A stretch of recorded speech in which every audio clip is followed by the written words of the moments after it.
Well, hello and welcome. So on the bench today we have a Sony. It's the model CRF-320, and this was sent in for repair.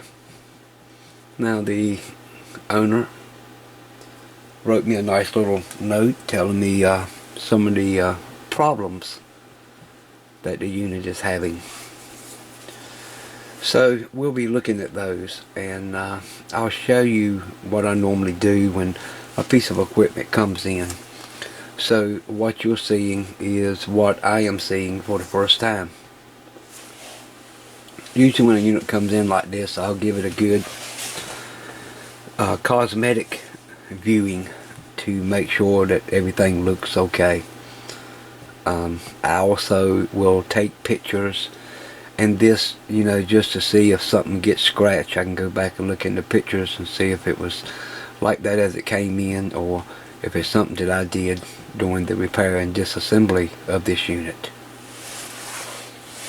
And one of the first things I noticed is that up here on the time adjustment, we see we've got a little door here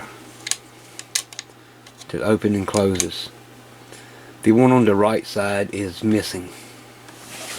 Now this must be a common problem with the Sony, because I saw another one in Paul's video at Mr. Carlsons Lab, where the one he was working on was also missing the exact door. So we noticed that is one little cosmetic defect. Another little thing that I've seen is up here on the top, you'll see these two chrome latches.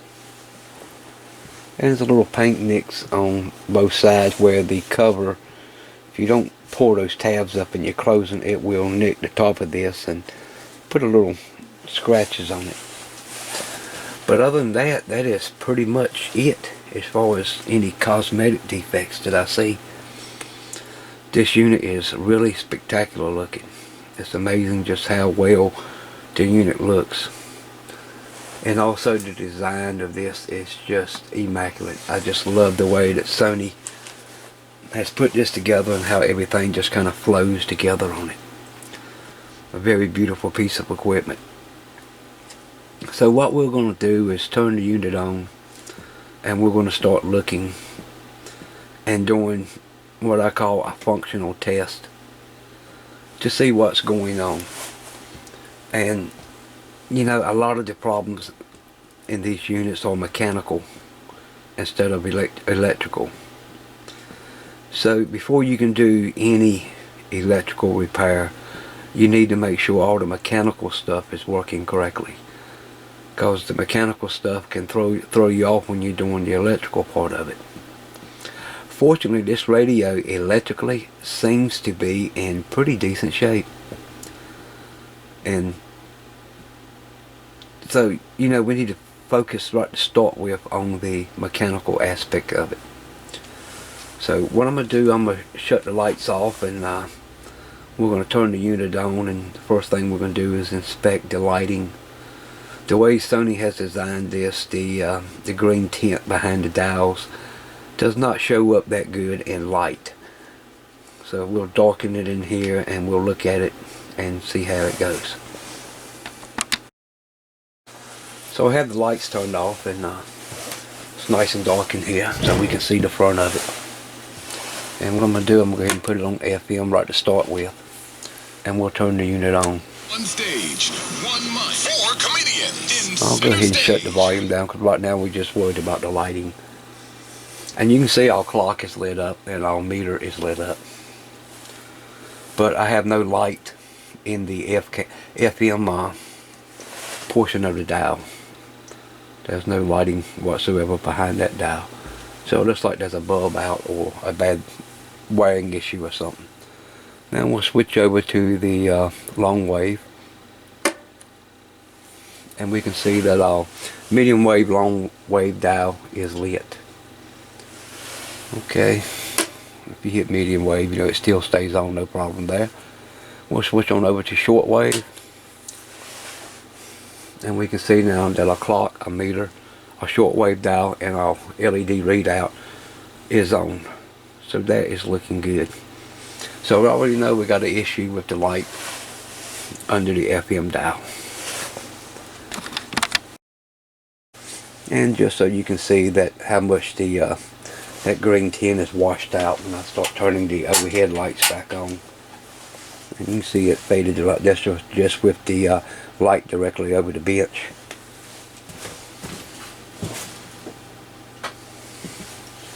And now I have the main overhead lights on, and you can probably not even tell that there's any lighting on the radio whatsoever, other than seeing the LED display.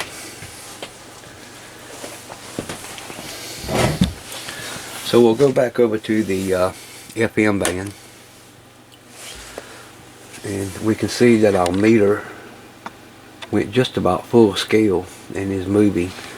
So it doesn't look like we have any problem with the metering system in this. But what we want to focus on at this moment is the megahertz dial for the FM.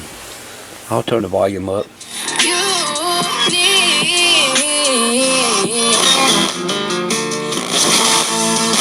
Hey, Bobby.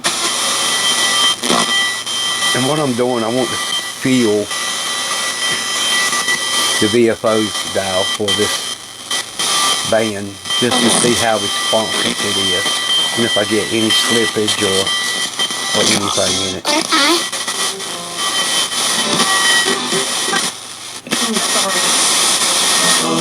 And we just want to travel the whole spread, and we stop just beyond the zero. Accounting for nearly 1/3 of all emergency room visits. I feel like And it seems to be pretty accurate on the dial, because like it's lining up with this local station without any problem.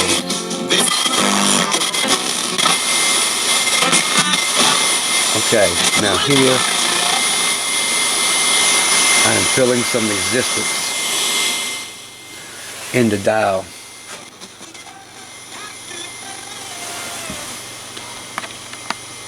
And if I zoom on in it a little bit, maybe you can see a little bit of what I'm feeling here.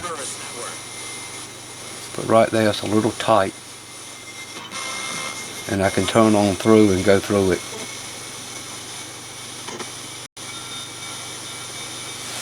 And we're just past the last mark on the dial, so the dial seems to be pretty accurate.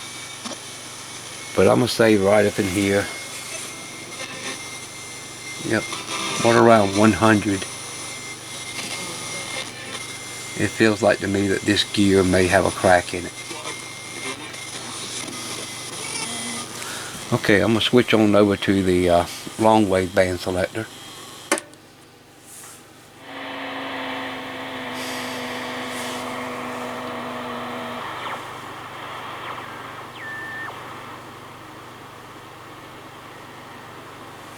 And we're at the end of that travel.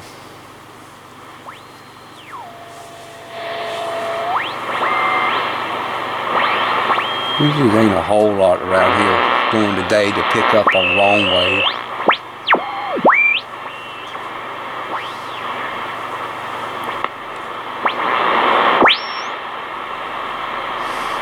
Okay, we'll switch on over to medium wave.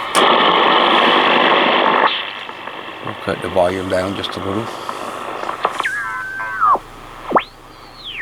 With everything, so for a guy that's a freshman, for a guy that didn't play last year, We'll go up to normal AM. this year, and it's out of it.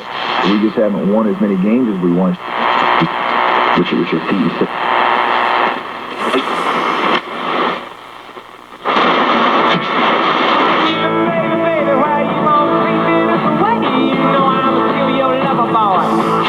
This dial also seems to be pretty accurate because it lined up on another local station.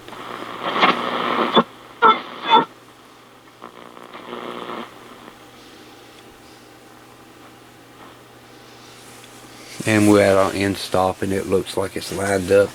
This dial feels really good. There's no play or no tight spots in it.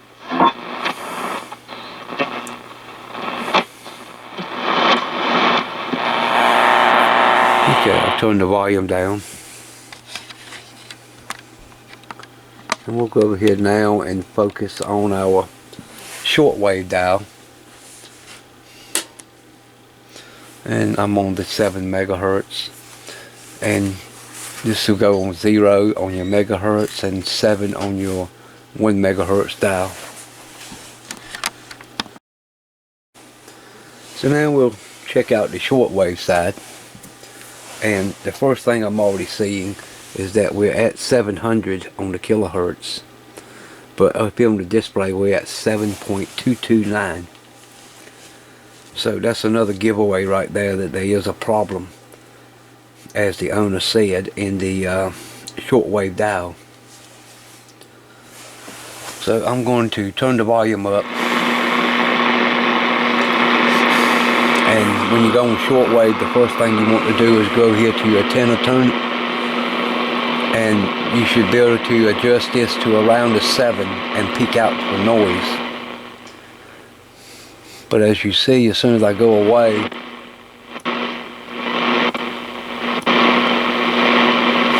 it's peaked out right there. Now something I want to show you is, although we're peaked out on the antenna tuning, excuse me, our indicator is over here at about the 20 position, just above 21 instead of at 7. I'll turn the volume down, I'll rotate the knob, and our indicator is coming over here at about 2 1/4. And when I go back around, it's stopping just below the 5. As you can see right here, just below the 5. So it looks like to me that this knob is not installed in the correct position. So that's not a big problem. Also, I am noticing too that when I peak this out,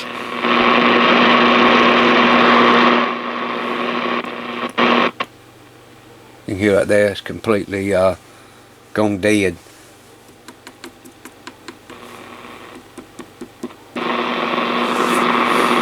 So we know that's a dirty switch. So we'll have to look at that.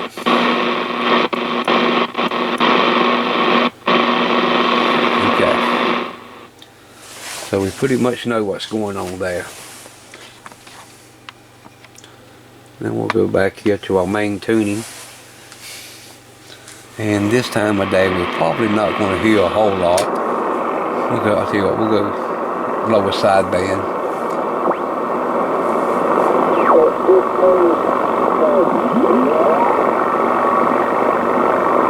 Aha. Do we see what's happening here? Let me zoom in right here. As you see, I'm rotating the dial, or VFO, and nothing behind it is happening. Nor is the LED display responding.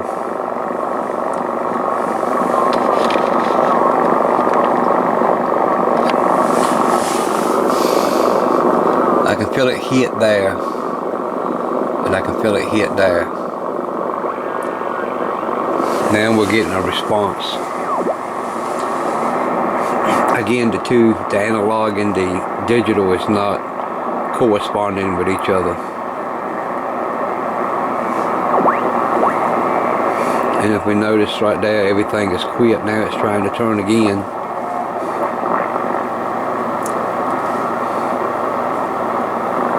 And I keep hitting some very hard spots on the dial.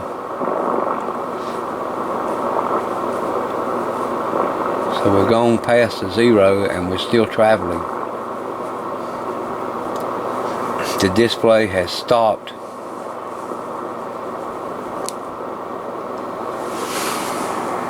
at about the 60 kilohertz mark, but the digital is still tuning.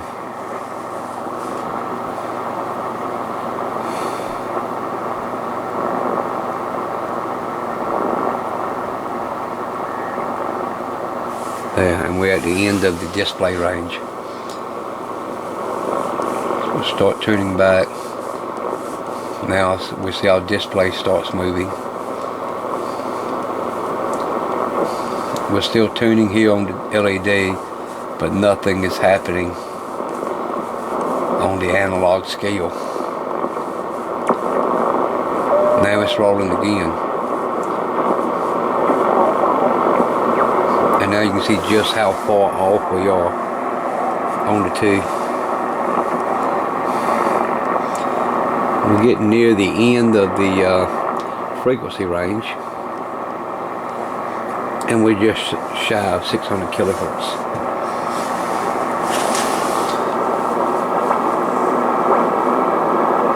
We'll go to the 10 megahertz band, and we'll put it on AM normal.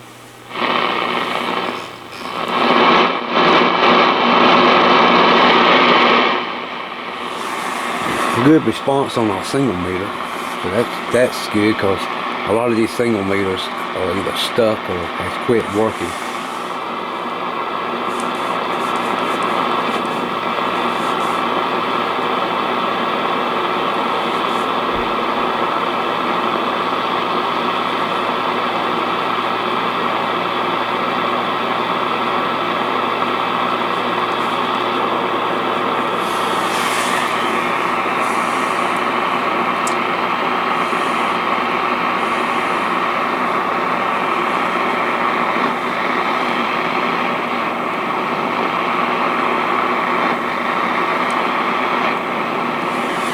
I'm going to go to 14 megahertz.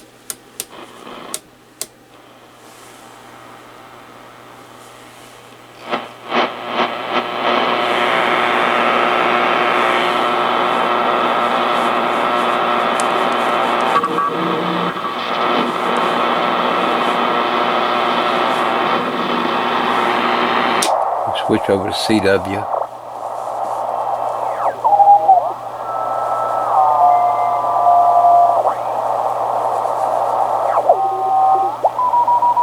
And it's almost to the point where it's almost impossible to tune in any station with the way this VFO is working, because you've got so much play and sloppiness in it.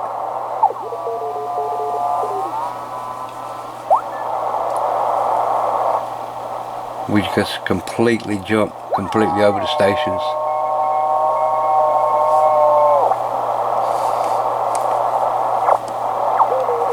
I'm finding a lot of times that we're tuning and not even seeing the display change. So yeah, we got a lot going on this VFO.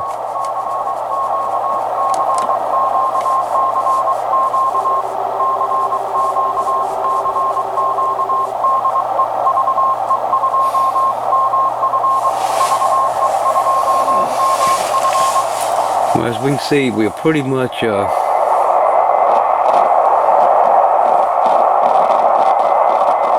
got some noisy bass control, and the treble is also noisy. We'll check our battery switch.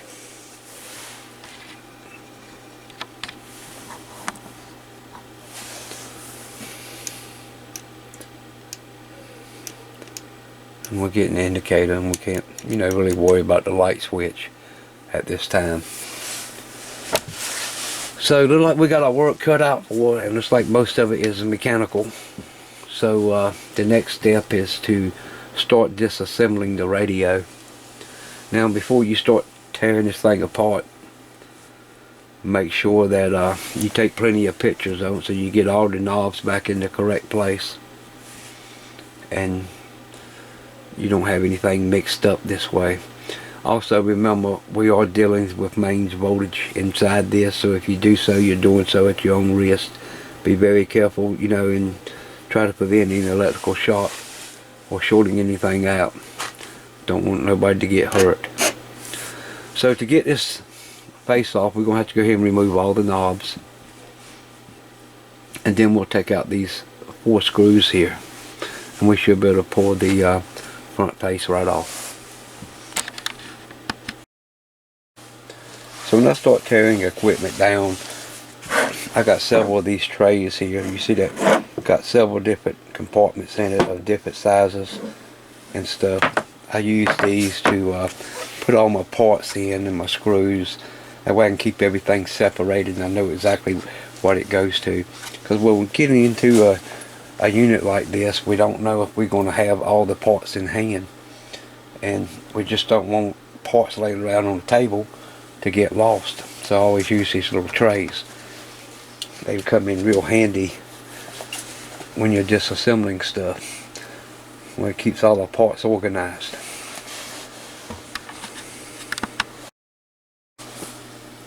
When I started pulling the knobs off, I pulled the second one off, and I noticed it came off pretty easy. And this is an old trick that I've seen a lot of people do, and I've done it myself. Take a piece of paper and put in it and slide it back over the knob to hold the knob on. We'll remove that and we'll go ahead and repair this knob so that it'll hold the we'll repair the shaft so that it'll hold the knob without it slipping anymore. And that's what we do, and all we do is we put a wedge in here and pry these apart just a little bit, and that'll hold the knob back on. Okay, I've removed all the knobs and pulled the 4 screws off, and the only thing that's holding the cover on is this main shortwave dial, so we'll go ahead and pull that off.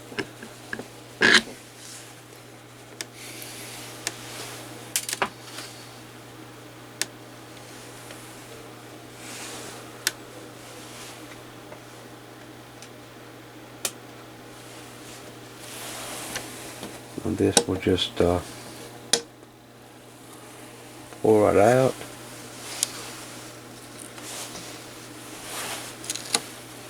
We'll reach in here, you can see we have speaker wires. Pull those off, and we'll lift the front end right off.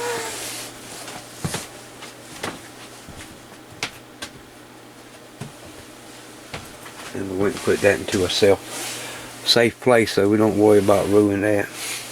You see we have a lot of this old foam in here that is just deteriorated and coming apart. We'll need to remove all this foam that's doing this. This is very, very dark brown.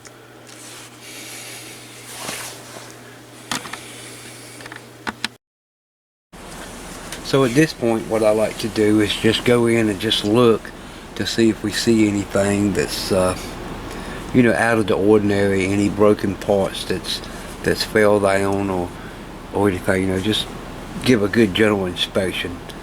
And you know, also a lot these controls you see get dust in them, so we'll have to be cleaning all that out. Other than that, I'm not seeing nothing obvious.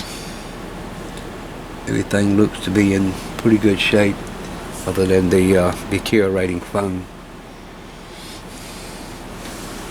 So what we need to do now is go ahead and start removing this section. And this is very, very greasy, so I'm going to have to clean some of this off before I get it off. So as you can see here, you know, there's a lot of grease on this here, and sometimes you can grab these things by the edges and pull them out, but you know, I really don't like doing that because these things can crack. You got to remember this is got a lot of age on it. So I like to use 2 picks that are right angles to get in here behind on each side and pop this out, and then grab it and pull it out with your fingers.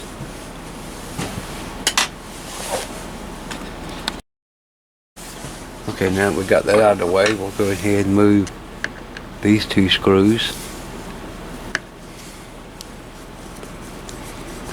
that holds this little cup in place.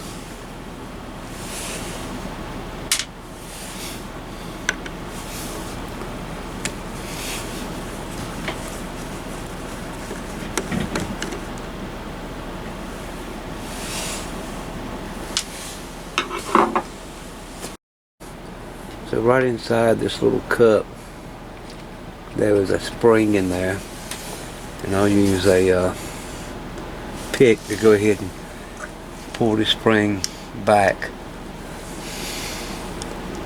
so we can get all that out.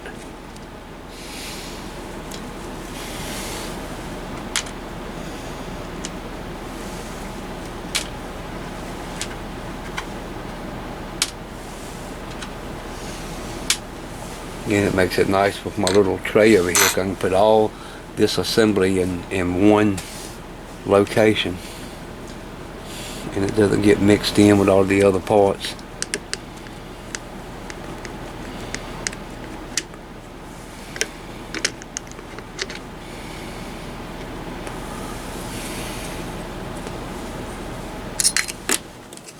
There it goes.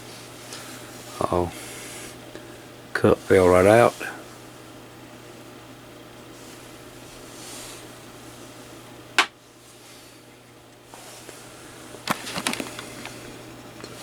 So now it's a good time you can go ahead and you can inspect all this.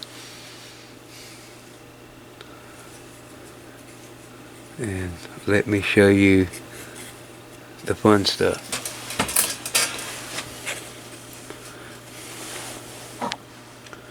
Okay, on the back of your dial you have this plastic gear here, and you can see it's split there, got a split here, got a split here, there's another one here, and there's one started there. So this gear is toast. So this will have to be poured out and replaced. So now at this point I want to check the, you remember on the end of this shaft there's a little plastic piece, and we have another gear, and every time that this shaft rotates one complete revolution it spins the next gear, and it has an end stop, and it'll turn it so many times until our end stop catches it and won't let it spin any further. Now with all the dial and stuff out, I'll turn the unit back on, and I'll go through the range and just see how everything feels.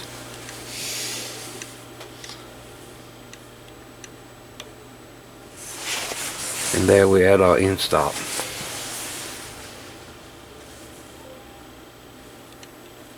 Go back the other way.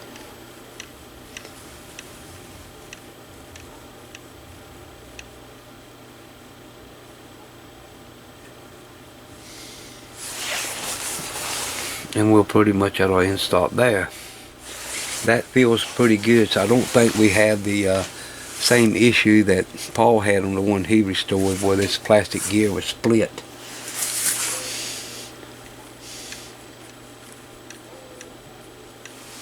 And I'm looking behind it and I can see the other gear turning, and all that looks good. See if I can reposition the radio so you can see that also.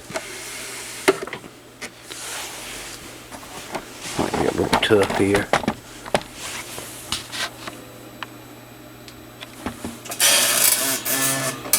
I'll move the light down. It's very hard for you to see, but you can see just up here in this corner you can barely see that white gear back there.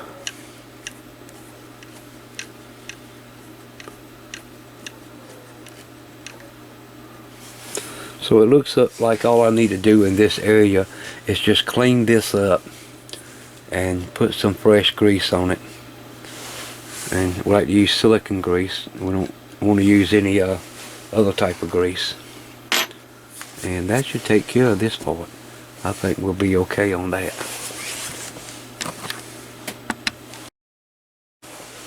So I get back here with an inspection mirror and some light, and I look at the plastic gear on the end of this shaft, and I thought what looked like 2 cracks in the gear.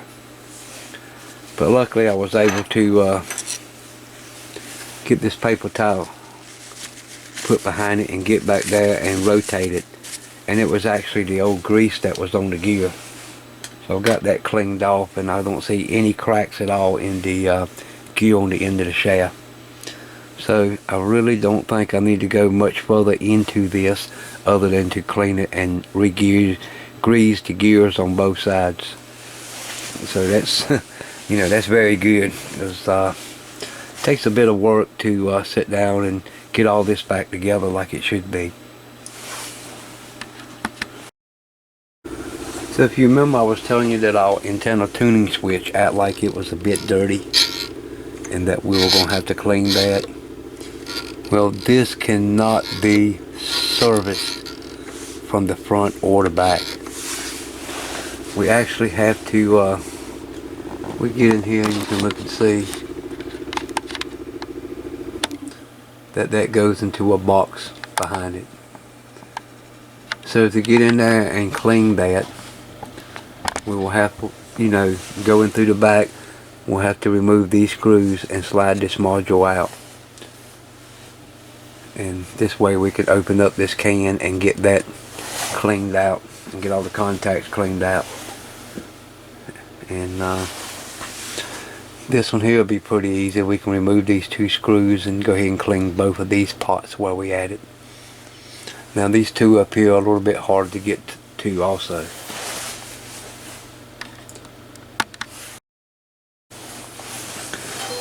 Well, since we have so much other work in here to do before we go tearing all this head down, you know, there's no need of rebuilding the gearing and putting this all back together until everything else is straightened out.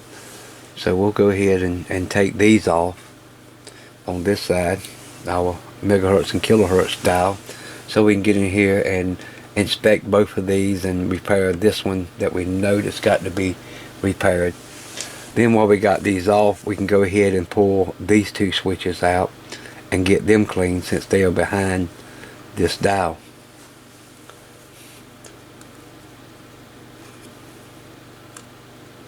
And these should just pop right off. And all we got is just a couple of pins that hold them in. So we'll stick this over here in one drawer. That's on the left, the right hand side. And then we'll take this one over here off. And we'll put it in a compartment on the left hand side so we keep everything separated. And there is a little washer here on this, so be careful when you're taking this apart that you don't lose these little washers.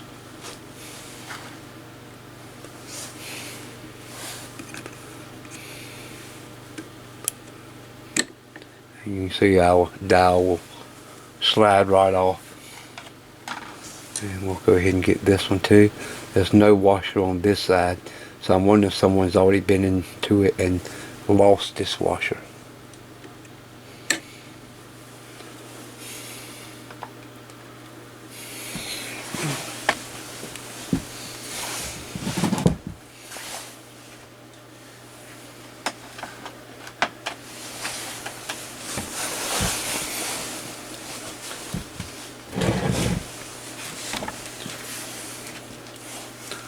So now the next thing to do is go ahead and loosen up the screws on this.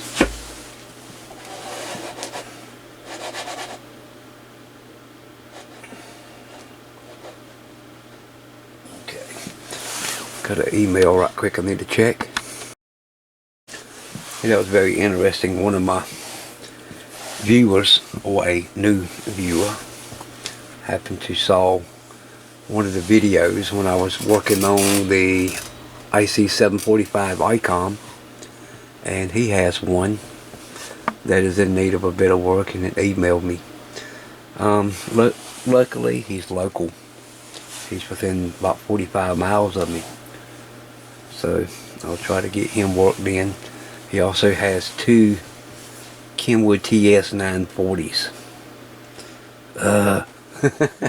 But maybe his is not in bad shape as I've seen on the other ones. And in the meantime, I saw another email pop up. My email is constantly popping up. It's like almost one right behind the other. And a viewer happened to be watching one of my videos. And if you remember, I did a video not long ago on these fluke meters that was missing the fuse holder for the amperage. Well, the kind gentleman is sending me a fuse holder, and I have been meaning to go out and try to look for one of them. Now I got one coming, so that'll fix one of the meters. I actually have 2 of them that's missing one, but he is sending me one, so that'll take care of the other one. Anyway, back to the Sony, and as you can hear, emails popping in left and right, and that is direct customer emails, so I know it's basically not junk mail.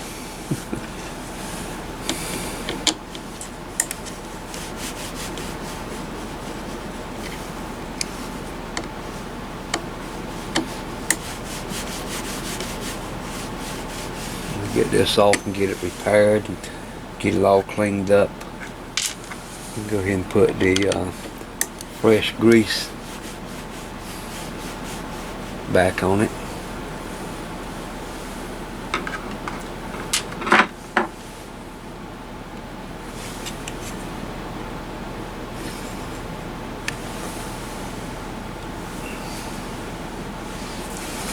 Now one of these, the knobs stay. Let me take a peek at this for you. Okay, so sometimes you have to stop and look at something because these things usually pull right off. But to keep everything real and not damage nothing, always, you know, because I'm seeing this now as you're seeing it. This is no editing or no funny business going on, but actually what I had to do was take a screwdriver and come in here and just give it a little pry on both sides.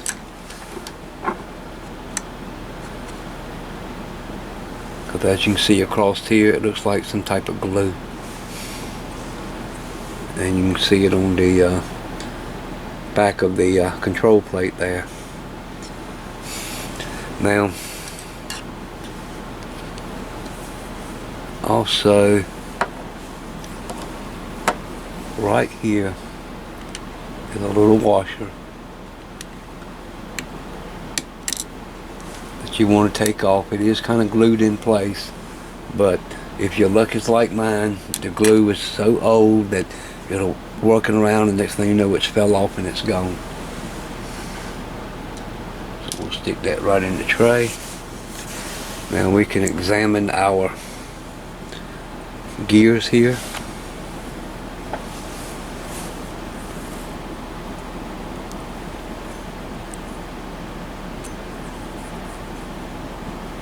And there it is. You can see I'll split right there.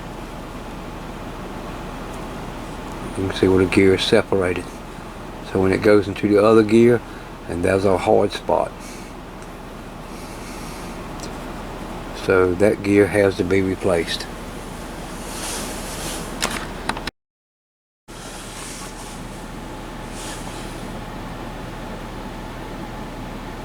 So if you remember, I told you there was a small washer missing. We look right down here on the chassis.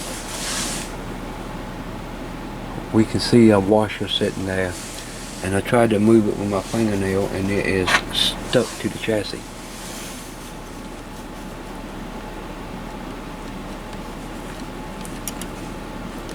There we go.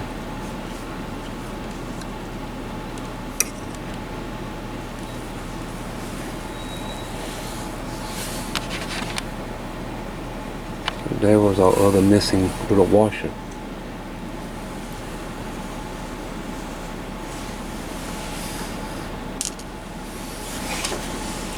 Now if this has been into before, I'm not sure, but I don't know if it could have been dropped during assembly from the factory.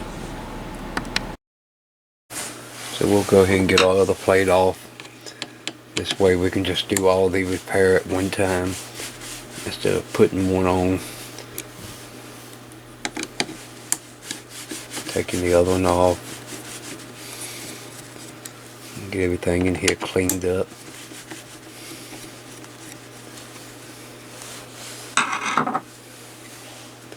As you can see, that one's glued pretty tight on too, so we'll stick our little screwdriver on the edge and just give it a little pop.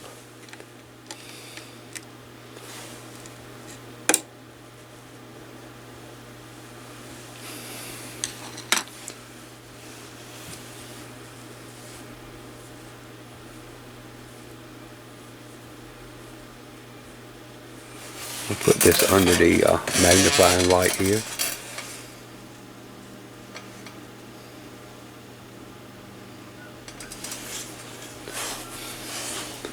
I don't know if this will show up on the camera.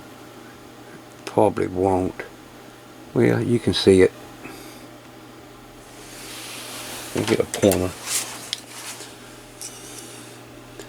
If you look right here,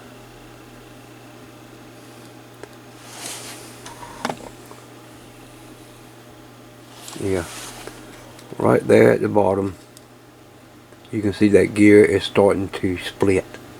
And it's only split at the bottom, but before long it'll travel all the way up. This gear will separate, and the kilohertz will have the same issue as the megahertz. So we'll have to replace this gear also.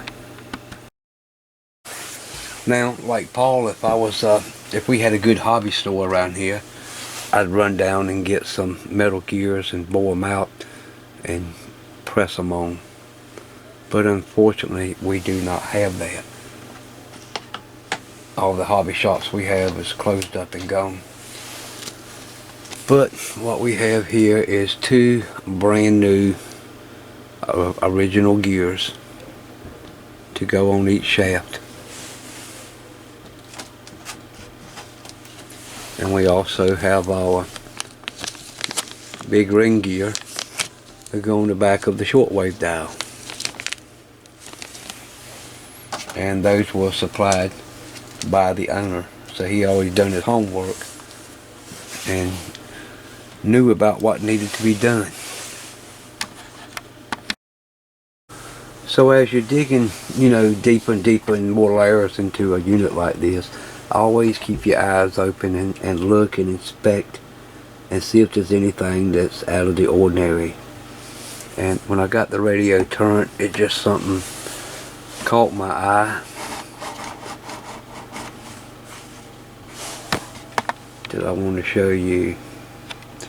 If you look right in there, you can see there's a couple of wire connectors here, and you see this wire connector here. Now, no, it's not camera distortion. This connector is actually sitting on its pins at an angle. Now, again, you don't know if someone has been in the radio before. I did not ask the owner if anyone has ever been into it, or if this was another problem from the factory, or maybe someone has been into the back and pulled the harness and lifted this up. So we'll go in here and we'll just gently see if it'll push right back down like it's supposed to be. And that could be another potential problem that would rear its head when you least expect it. So it's always good, if you're walking around something, let your eyes wander around inside and just, see if there's anything that's out of the ordinary. This is also a good time now to verify that our light in the FM indicator, FM dial, does not function. We can see This one over here in the long medium wave band is functioning. And when we go to FM, you can see this bulb does not illuminate. So it is probably blowed. So we'll have to get that took out and put new bulbs in.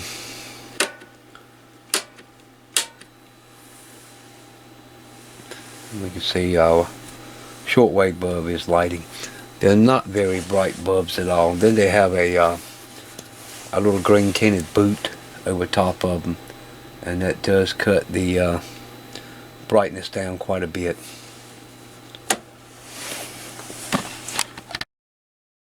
But while I have everything tore down now, I want to go ahead and start cleaning some of these potentiometers.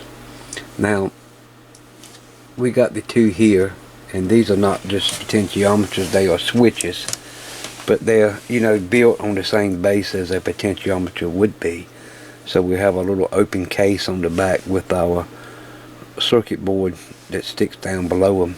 Now I could just come in here with my contact cleaner and stick them in this little holes and spray it, and end up getting contact cleaner everywhere inside. You know, contact cleaner can damage plastics that are older, so I wouldn't want to cause any other problems that we don't need.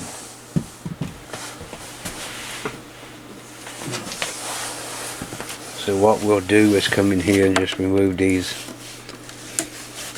two screws.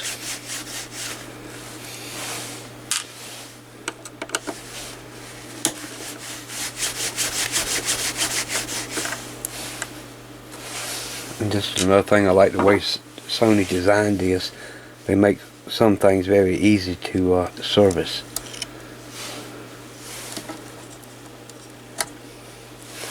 Now we got the whole assembly out, and we can go ahead and spray directly in it and work our switches back and forth. See, I was telling you these are made just like a regular potentiometer is, but it's just a switch. So we can go ahead and get them cleaned out. Don't have to worry about getting no contact cleaner residue sprayed inside the unit. So both of them are pretty much cleaned, and I've got them dried off, that way we're not dripping in there. So all we have to do now is come over here and replace our connector for our wire harness.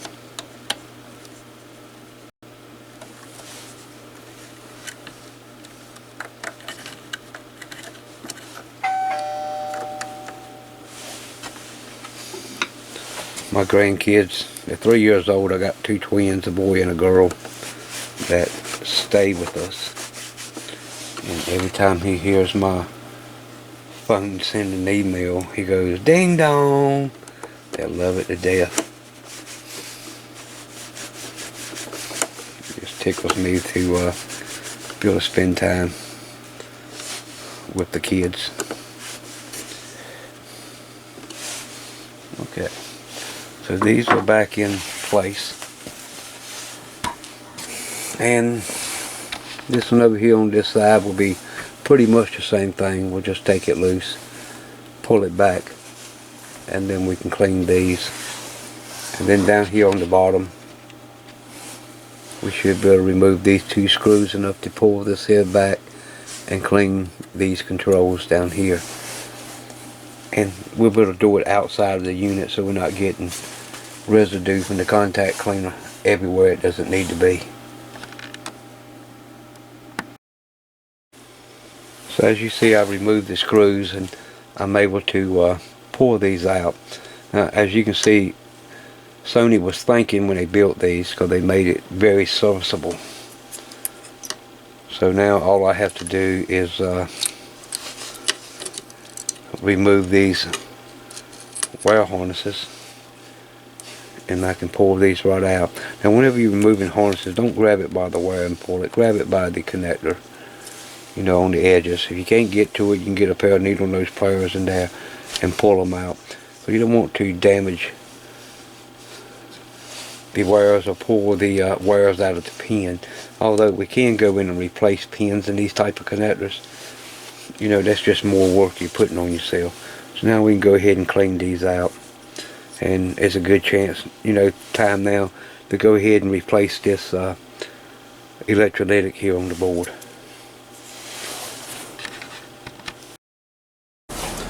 So now that we have most of our controls cleaned and back reinstalled, you know, we told you that we had to go in here and work on this one because it had, it's like bad contacts in it, and we need to clean these two up here. Now this is where we need to turn the radio around and go ahead and remove the back cover and probably the side cover, so we can go ahead and get to these from the back side.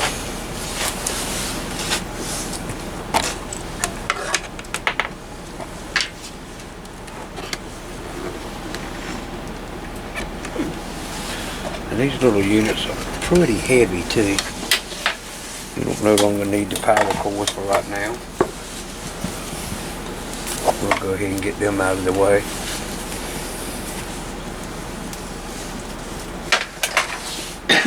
Excuse me. Then we'll go ahead and move this screw, this one, this one, this one, and this one, and should be able to take the back right off. Now, when I'm working on equipment like this, I never use a power driver or a power screwdriver. And the reason for that is that some of those power drivers can damage screws.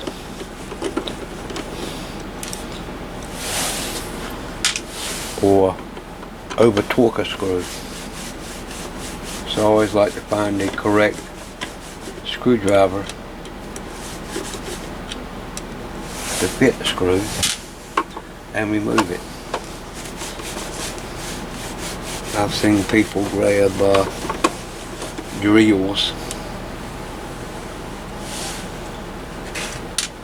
without any clutch system in it and just go yanking screws out everywhere, and with that you can't tell if a screw is very tight. Now that you have all those screws out, don't forget there's also 3 screws at the bottom that's towards the front of the unit. And now our rear cover should come right out. And as we'll look here, we'll see a couple of wire harnesses that we'll need to disconnect. And then there's a battery harness here that we'll need to connect also. And you don't have to worry because the little terminal board is marked plus and minus. So you don't have to worry about that when you go and take it apart. So now we can get this out of the way.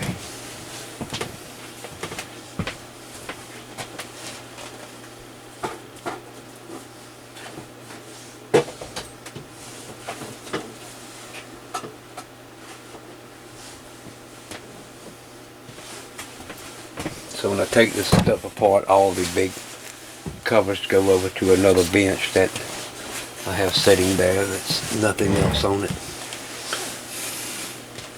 Also, while we're in here, we can look around and see if there's anything else that looks kind of out of the ordinary.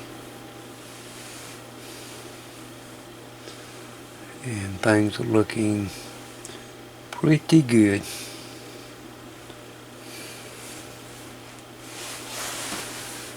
Tilt the unit forward just a little bit, and we can see this great big old foam block in here, and that old foam is just, you can see what happens when you pinch it. So that is going to have to come out. Also, there is a piece of foam up here on this circuit board, and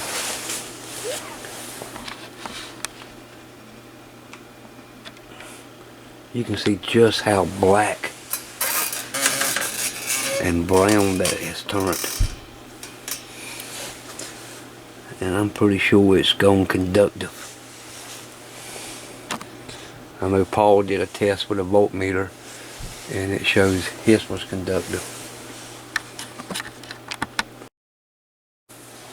Well, quite interesting. I went ahead and tested it with a meter and it showed absolutely 0. So I don't know if this has gone past the point of being conductive,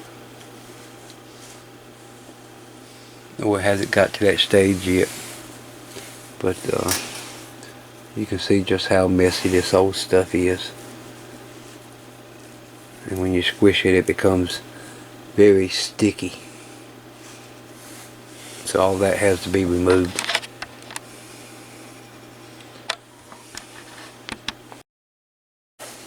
Now to remove this old foam, you just don't want to take nothing and start scraping in there. So what I'm using is the round corner of this pick to simply go in and wipe the foam off, and you can feel the pins of the components that's coming through, and just simply wipe back and forth without scraping on the board, and you can go ahead and get most of that foam off. Now between the foam and the board is a piece of double-sided tape, so once you get the bulk of the foam off, you should be able to peel this tape off without leaving any damage to the board, and then go in with some isopropyl alcohol and clean it up real good.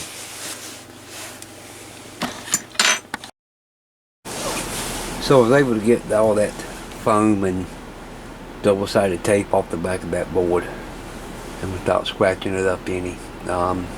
I did have to revert to using my heat gun just to heat it a little bit, you know, to get my finger on it and pull it off at little sheets at a time. But cleaned it up with some isopropyl and it is off. I also removed the foam block that was down here. I do have to go in there and get the double-sided tape off of that. That stuff was real sticky. I had to put my nitrate gloves on. But as you can see, this is what's left of the foam that was on the circuit board, and this is what's left of that double-sided tape, and the big block is from underneath. So as you remember, one of our knobs had paper behind it to hold the knob on. Well, I removed that paper, and when I put this knob on, you can see it just goes off and on real easy. No resistance, especially to either of these knobs. So what we're going to do is just take a small flat bladed screwdriver, you know, you got a good wedge shape on this,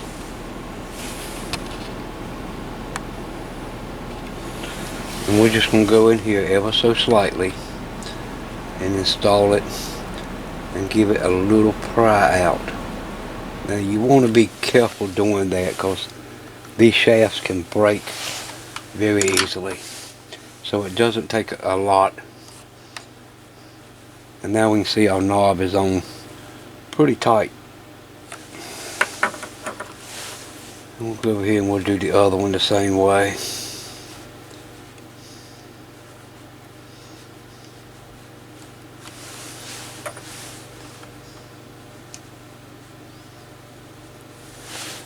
And now our knob fits on the shaft with no problem.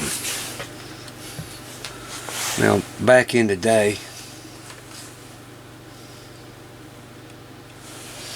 we used to cut small pieces of leather and actually put in here to help keep the shaft spread apart like it's supposed to. And it seemed like some of those back there, I don't know, it was made out of some type of monkey metal. I don't know if they were magnesium or what it was, but they were very easy to break one side of the shaft off. So, you know, it's not hard to do. Just be careful at doing it. You got to remember that, you know, this thing has been in a collapsed position for a long time, and sometimes springing it apart can cause it to break. Okay, so now what we need to do is go ahead and start repairing these gears. And what we need to do now is get us a utility knife. Be very careful, handle it with care, you know, try not to cut yourself. I'm gonna have to put the magnifying light on it. Someone mentioned that my chair was noisy. Actually, it's not the chair. It is this swing arm on my mag light that I use. So yeah, it's a little noisy. I don't use a chair at the workbench because I find that sitting down and working sometimes is not always productive. I do have a stool to prop up on. But all you want to do, since we can be safe with this, is hold it from this side. Let me see if I got the camera in view. Yeah.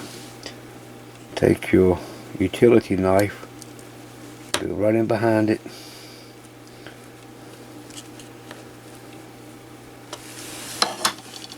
And you should be able to pull the old gear right off.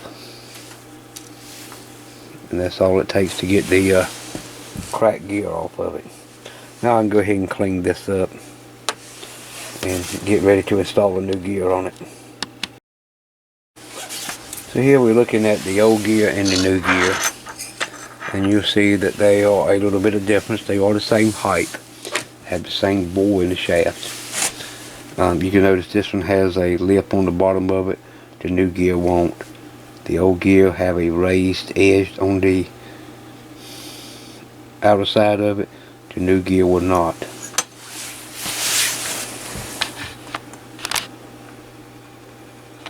So all we got to do is take our new gear.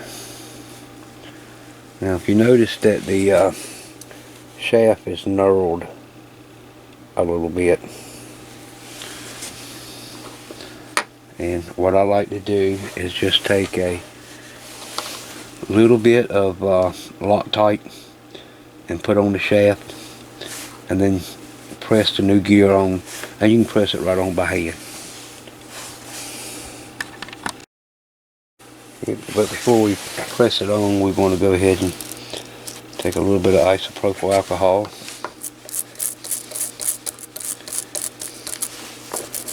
Go ahead and clean this shaft real good.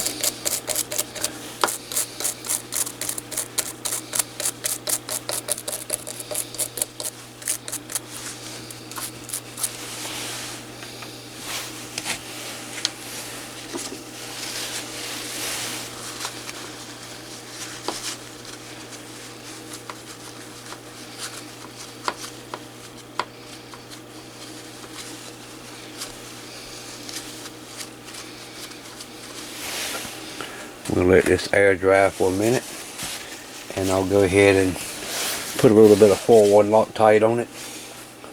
And all it takes is just a little tiny drop, and then I'll go ahead and slide the gear on, but I'll do that off camera because I have to be very quick with it.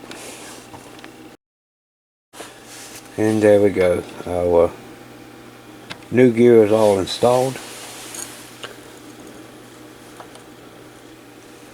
No more cracked gear, and that will take care of that one.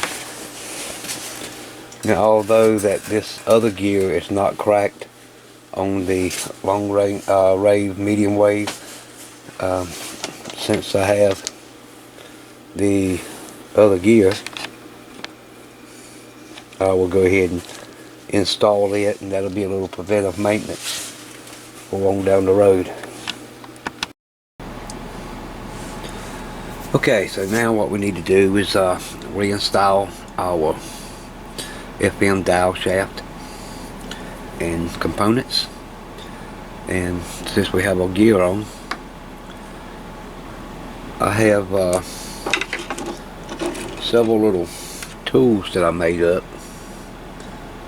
for aligning the secondary gears on each shaft.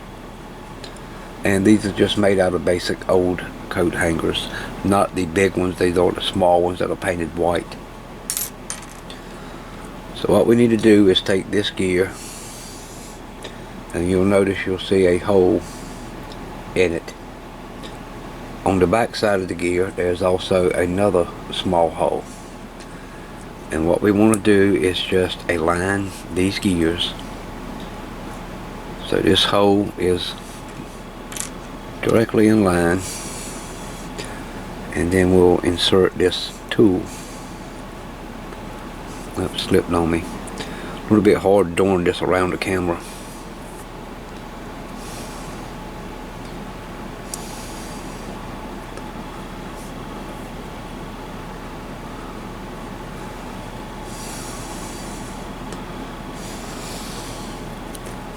Let me try it from the other side. There. Now see our hole is lined up.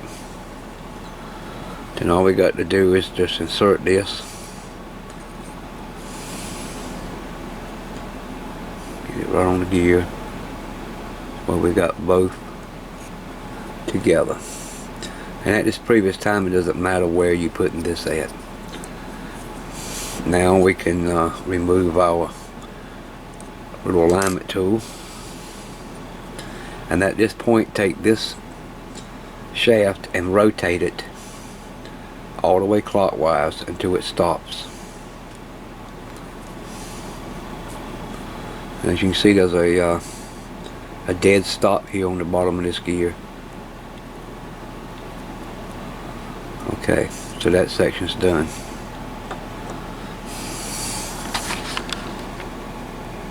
Now we'll look up here at this gear, and we'll go ahead and we'll rotate this gear completely counterclockwise until it doesn't go no further. Now we can take our alignment tool, turn the outer gear until it lines up with the hole. Should be in about the 12 o'clock position, and we'll insert this gear.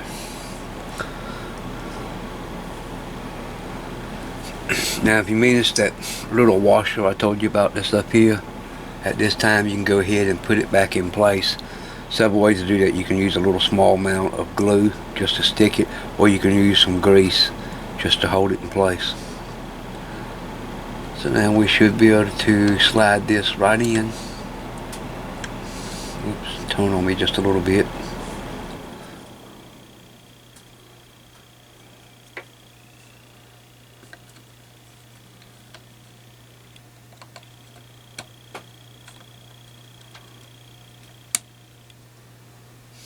There, and it's together.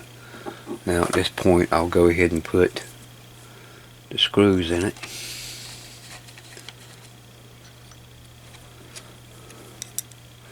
Don't snug them up, I mean too tight, you know, just screw them in just to hold it to the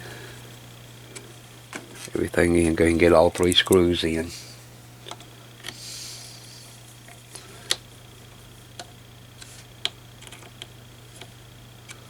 And you can snug them up, and you ain't got to tighten them tight.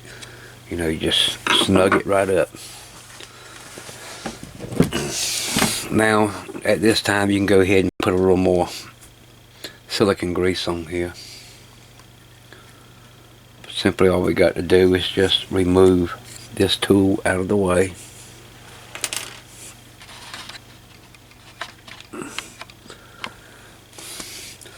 Then we'll take off FM dial.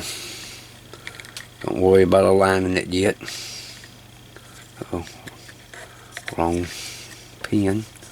Just go ahead and pop it back on there. Then we'll take our indicator screen,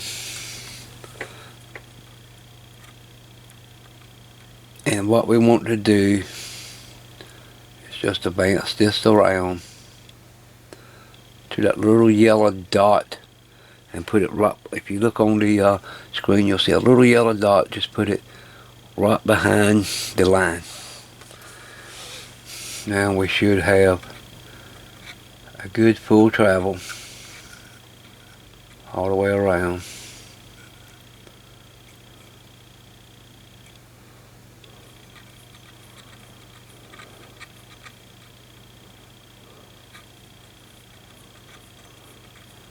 And we'll do the final calibration when we can put a single generator into it and listen to it and get it completely calibrated like it should be. So now just to get a rough calibration on the dial, we make sure that we're fully counterclockwise and just rotate the dial to 1 division from 0. We'll check our calibration later. That's just a rough setting. Now we can go on and move on to the medium wave, long wave dial. So on our medium wave, long wave, all we need to do is go ahead and turn this completely around.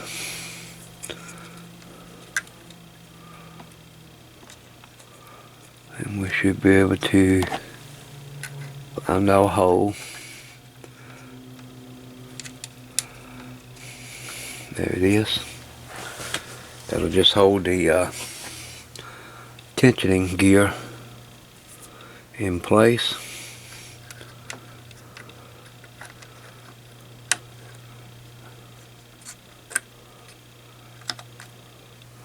We should be able to slide that right in, as so. And I'll go ahead and put the screws in it.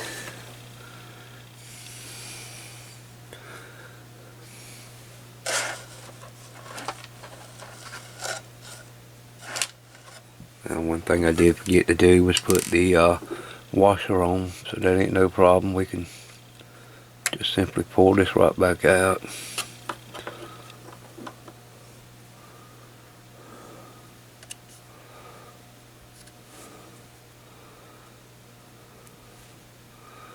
We'll place our washer up here where it's supposed to go.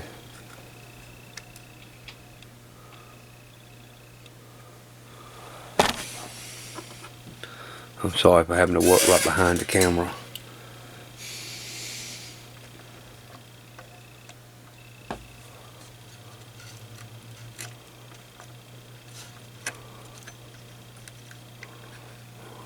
Okay.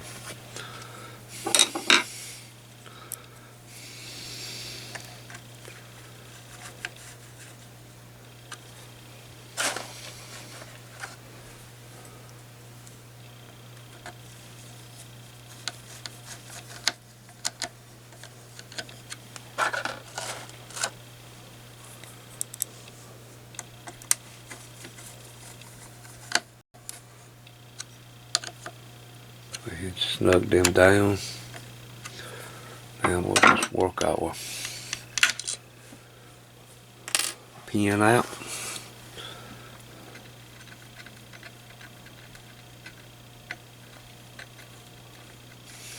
See, the good thing about this side, you don't have to worry about us lining up as much, because you're not fighting with two of those gears. And there goes the telephone. Okay, now that we got all that back on and together, we have this little felt washer, and these are new. We'll stick that up there, and then we'll put our indicator lens on. Make sure we're fully clockwise, and we'll rotate this around. If you see right there, there's a dot just left of the 0. And you want to put that dot right behind the indicator.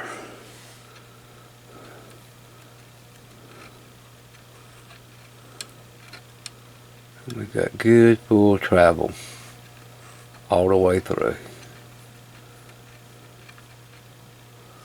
Okay, that concludes the FM and long wave medium wave dial gear restoration.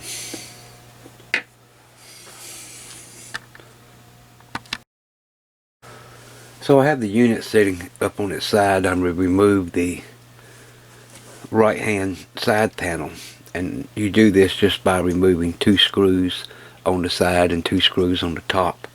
Remember, the front screw is longer than the rest of the screws, so when you go to put it back together, remember to put the long screw on the top front. If you remember when we were testing the unit at the beginning of the video, we noticed that when we turn our antenna tune control, we had one part where it just did not want to work correctly, and it would kind of lose its receiver sensitivity. Well, as I'm going through there, I found something kind of interesting. It is a broken wire tie, or tie wrap if you will, that was caught up in the mechanism up here. And when you rotate this, you'll see up here on the top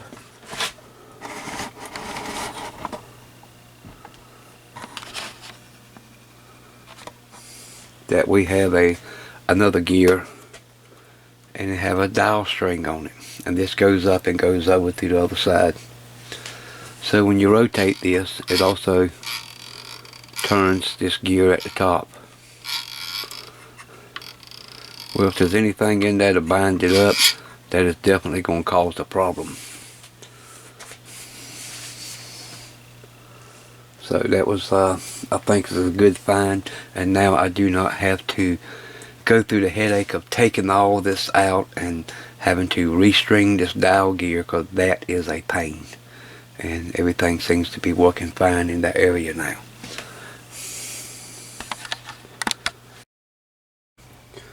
Now there's something else that caught my attention. Again, the unit is on the side and just left, which is now top of the LED display unit. We have our 2 controls to set the frequency range on the shortwave. And if you look up here real good, we see that there's a missing screw here, and it had glue on it. If we look above that, we see there's another missing screw. Oh, come on, focus camera. And you can tell that there was once either a washer or the screw head, but you can see all the scratching around it. And as I wipe over it, I'm getting little bits of aluminum directly off the panel. So looks like somebody has removed these 2 screws. Also,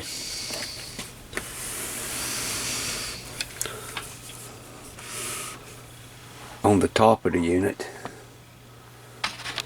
there it is, we can see another screw is missing, and there was once glue on this.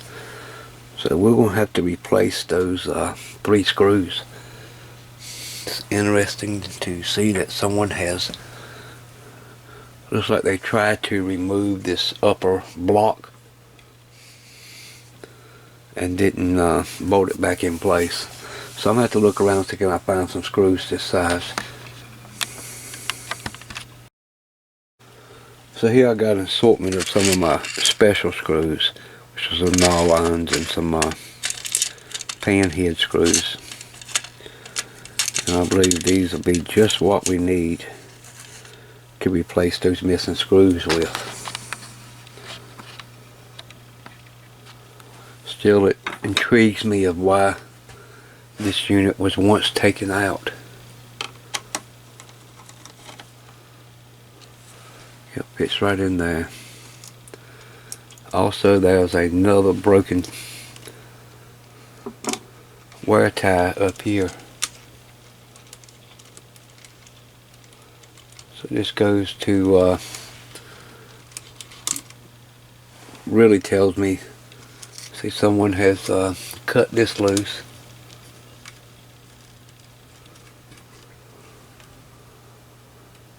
And I'm finding some more interesting things here I'll share with you in just a minute.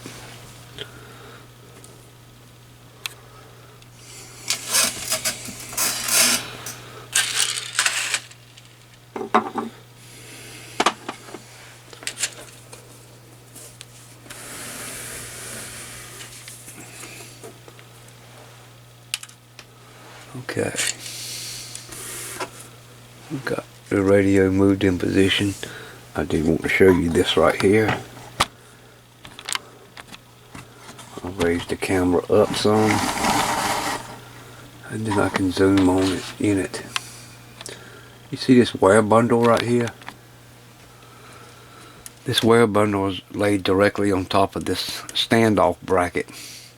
And what this is, when this cover goes back on the side, it goes against these three standoffs and keep it from being pushed in. Well, if you notice, the wiring was laying right on top of it. And I can see some pinched wiring. But the good thing is I don't see nothing that's pinched all the way through. And the other missing tie wrap should have been right here in these two holes that held that in place there. So I'll have to replace those to keep those where they're supposed to be, so they don't get pinched when we put the cover on it. If you notice, Sony has used a lot of tape to hold things in place, and you see this piece of tape right here is just sitting there back flat with the chassis, and this is how it's supposed to be put on.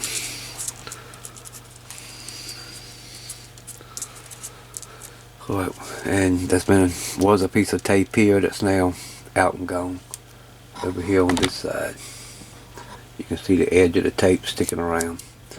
So yes, there's somewhere down the line, looked like there was some trouble over here in this shortwave block where it used to set the frequency for each band, and somebody's been in there and done a little work.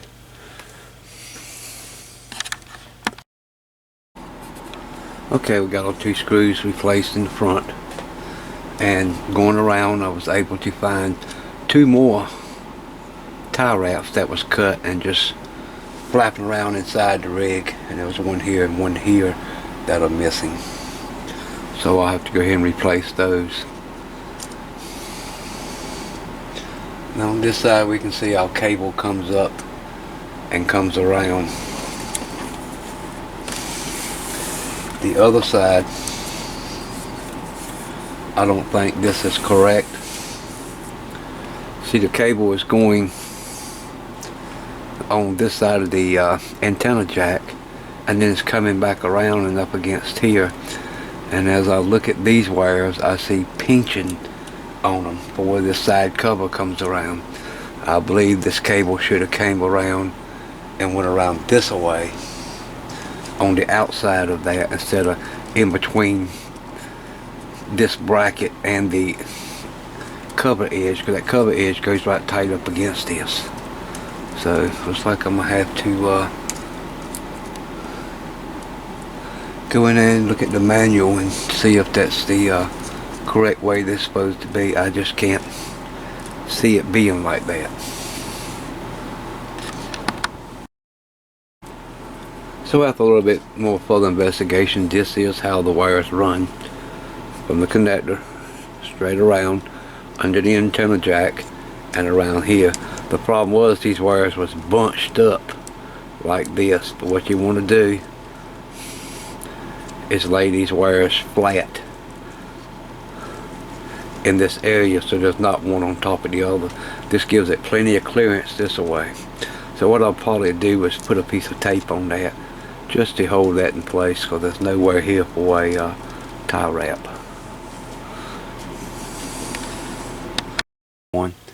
Anyway, like I say, we'll go ahead and get this here cleaned up, and I'll get some new silicone grease put in it, and then we'll come in here and remove this broken gear and get this cleaned up and align this back up and start putting the shortwave dial back together. Okay, I removed the gear and the inner ring from our analog dial, and all this is just taking a little screwdriver and getting under here and just going around and prying it up until you get enough to come out. Comes out very easily. So now what we got to do is get the broken gear off the ring, and it, since it's cracked so far, it should just come right off, as you see. So there's all broken gear. Now I can clean this up with some isopropyl, get all this old grease and glue off of it.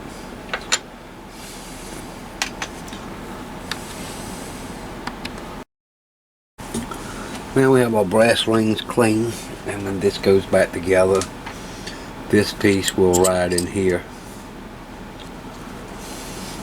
and that'll spin around on it.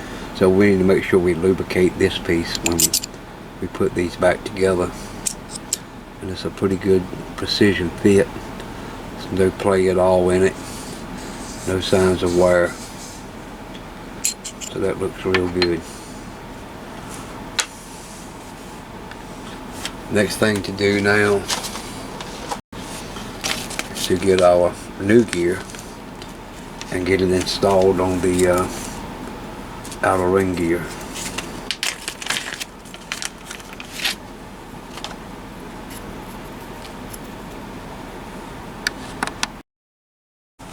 So when I do this, I want to put just a few little drops of super glue or 401 Loctite, which I use, and then we just simply press this down into the outer gear. It's not a very tight fit.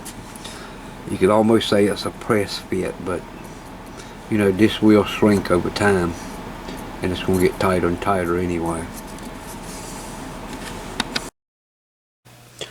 So I decided before I go gluing this down with the 401 Loctite, I would just do a dry run on it. So all we're going to do is take our metal collar, slip it down in the gear, and you see it's not very tight at all. Now we have this fiber washer that goes right around the outside. And then we'll slide it right into our gearing.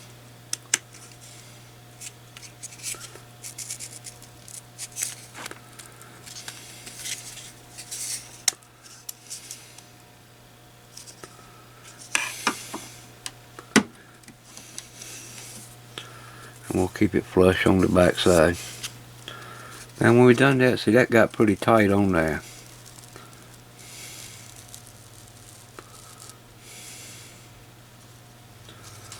So all I got to do now is just set this to 0.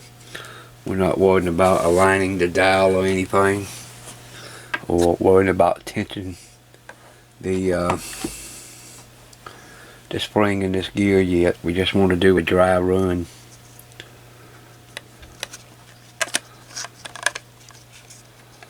So the gear that was broken sets onto this first gear, and then this outer ring will set onto the other gear that's in here, and this little free running gear on the side here.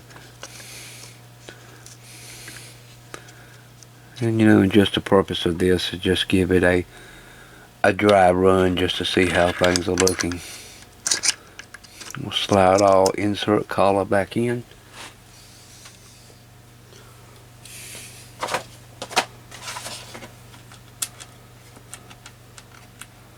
And I'll take one screw and put in it just for the time being.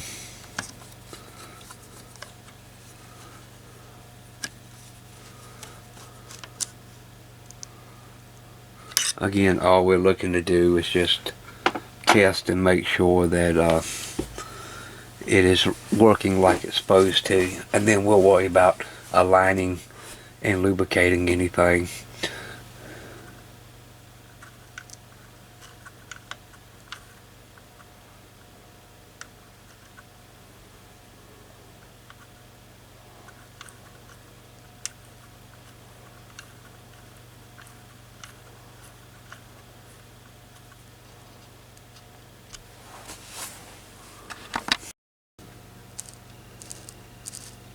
And we'll turn it just a little bit, and you can see it does turn.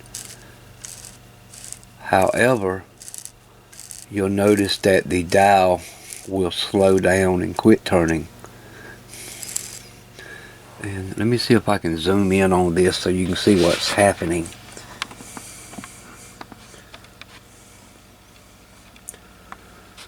You can see the back of the replacement gear that we put in,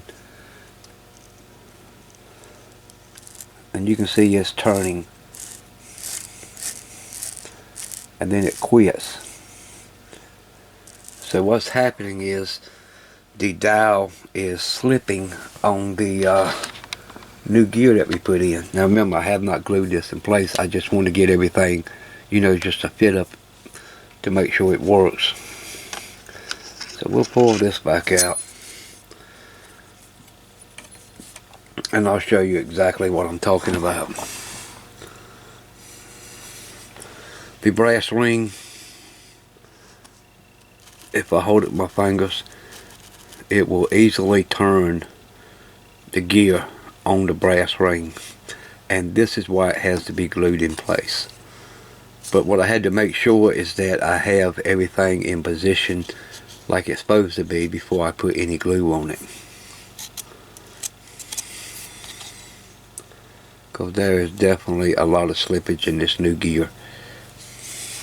It's not made out of the same material as the old gear. It's a wholly complete different compound. If you look at the old gear, you can see it's plastic. Let me see if I can't get this so you can get a better view of it. You can see that's a shiny plastic. Now the new gear,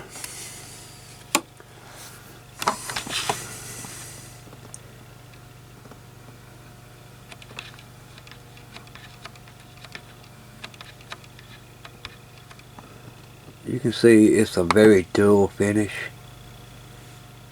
It's not smooth at all. It was almost like it was made in some kind of rubber cast mold and then poured out of it. So it's not as nice as the old gear was made out of. Now you can see I can easily move it up and down on this and turn it. So now that I know all the position of how this needs to be, I can go ahead and glue this gear to the inner ring.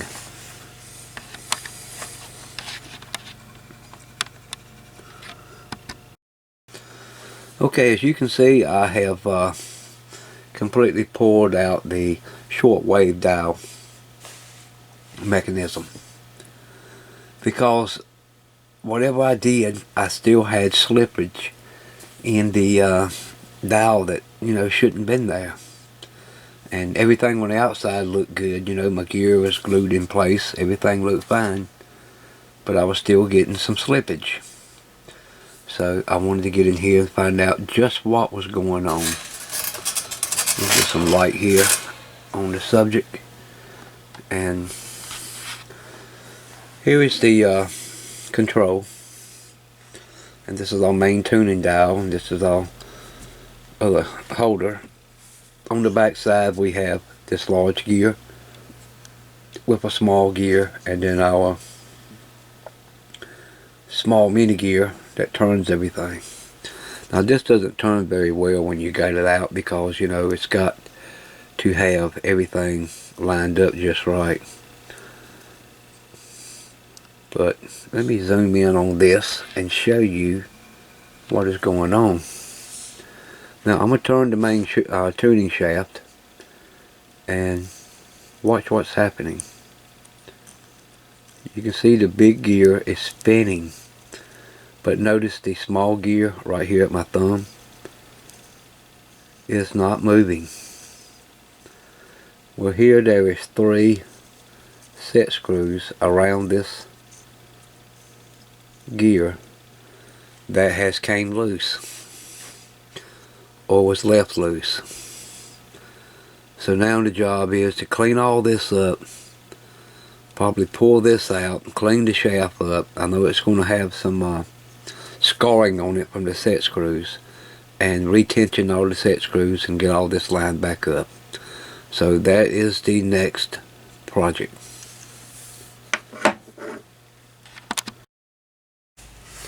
Okay, so I got our unit, took it apart, cleaned it up, and got the shaft clean, put it back together, retensioned the set screws, and I went ahead and lubricated the upper gear here.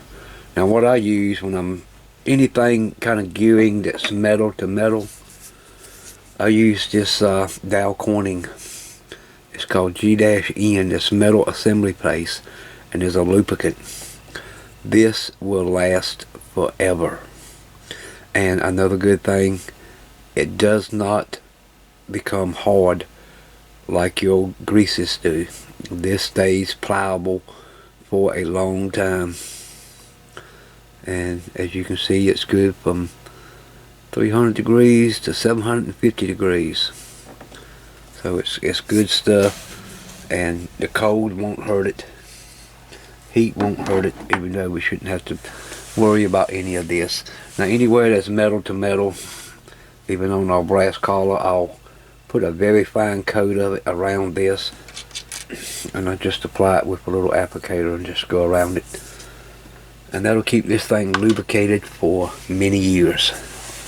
So now I can go ahead and put this assembly back into our receiver, and I'll go ahead and clean this old grease off here and clean what I can off this gear, and we'll have to reset that our backlash retainer, which shouldn't be too awful hard to get in there and do that. Now we're going to start the process of getting all this lined back up so that our capacitor doesn't start off at an end stop, and get this here to work like it's supposed to, so it'll stop it before our tuning capacitor hits its end stop. Now when you're doing this, be very careful, because these springs, they can pop out. So when you go to rotate these together, make sure you rotate it the right way. If you rotate it the other way, this spring is going to go flying, and you'll spend several hours looking for it. So the first thing we did was loosen up all 3 screws on the main tuning shaft. This gives this collar a little freedom to turn, just a little resistance on it. And we'll go ahead and set this in. We'll make sure that our plastic wheel is sitting somewhere up above, and we'll go ahead and move that to the end. Now the thing is, you've got to get these set together so that the holes align. And there's some of the easy ways to do it. You probably can, this gear is so big enough it's easy to hold. But we'll go in here to this gear, and you can go to the back of it. I'm going to go ahead and rotate it all the way around, because it makes it a little easier. And I'll take this tool and just stick right in here. Now we'll rotate it back to the stop. Now this is up and over out of the way. Alright, now we can take this one, rotate it in, and this gear will mesh with that one. The big gear will mesh with the shaft. And I'm sorry if my hands are getting in the way, but it's kind of hard working behind the camera.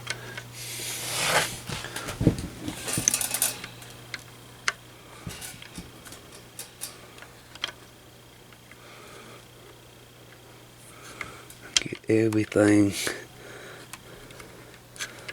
lined up so it'll go right back together.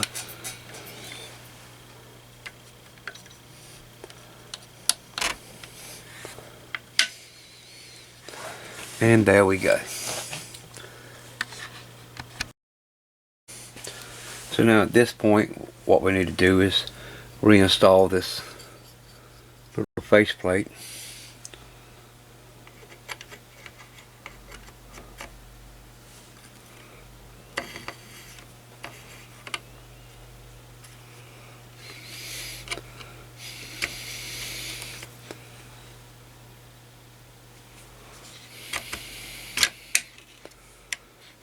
And when I was working on this, trying to take it apart, I had to go ahead and sand both of these shafts because they had so many gouges on it that I couldn't even get the main tuning shaft out of this plate. So now we'll take our 2 screws here,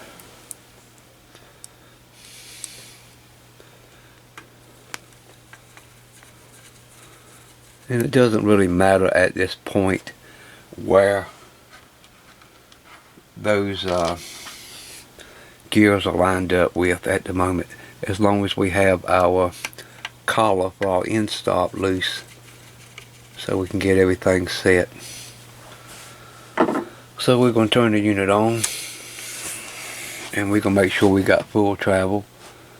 Okay, we're at the end. That's our end stop of our capacitor. We'll come up. It should start at 0, and we should go be able to right on through the band.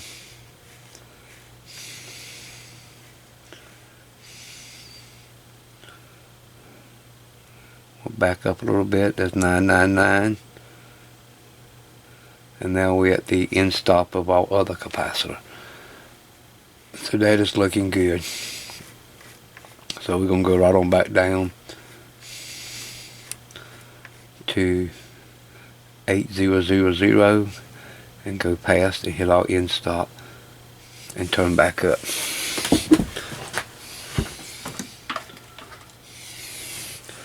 The next thing we're going to do is install this outer gear. I'm not going to worry about setting the spring tension on it because we're going to be taking the front off and on a few times.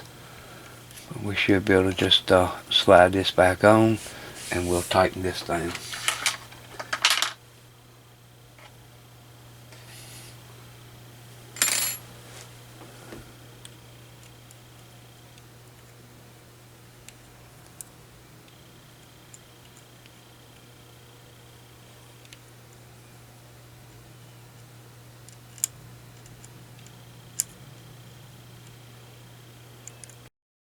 Okay, we have the collar tightened up, and let me go ahead and remind you, when you're tightening up this stuff on this brass threaded inserts and the shaft, you're not tightening the head on a 350 Chevy.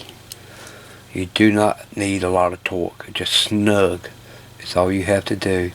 You can feel it. You can tell, you know, what's tight enough.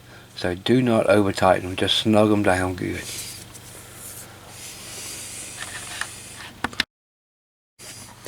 Okay, so all we're going to do now, I'm going to just rotate our digital readout down to 8.00.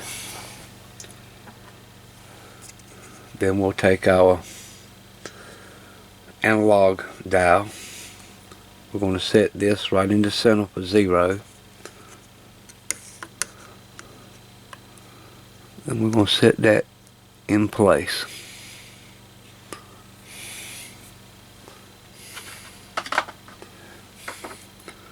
Now we can take our insert and slide this in,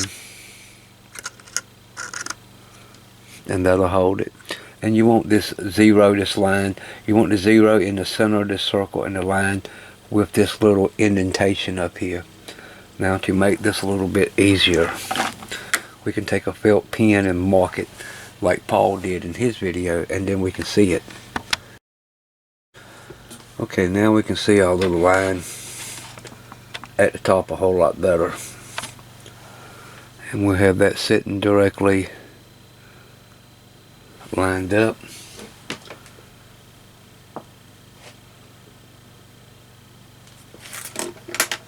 Let me grab my 2 screws and get one of those screws put in. Okay, so now all we're going to basically do is check our travel against the dial and the display.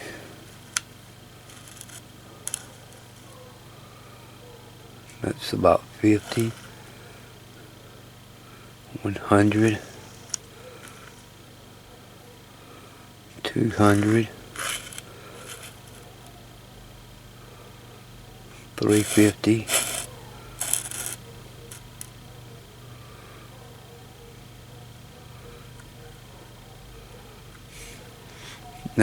500, and we're at about 502.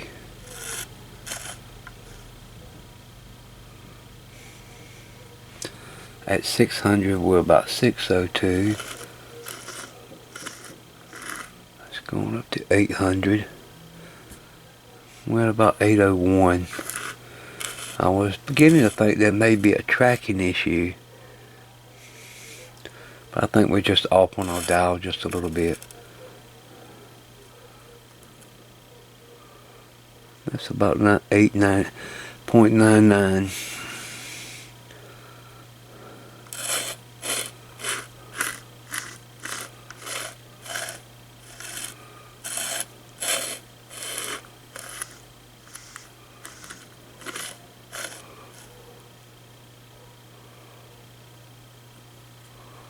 Yeah, we're just a little bit out. It's no big deal.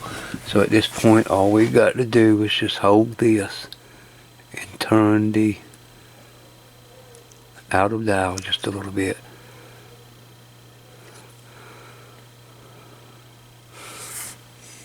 And that looks good.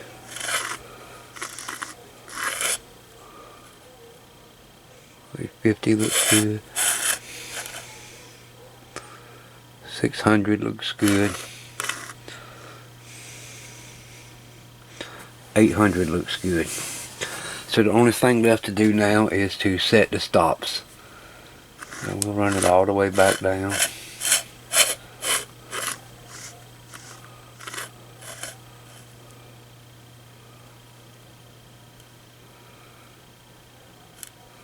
And as you see, when we run it all the way down, we can go all the way back to 1,000.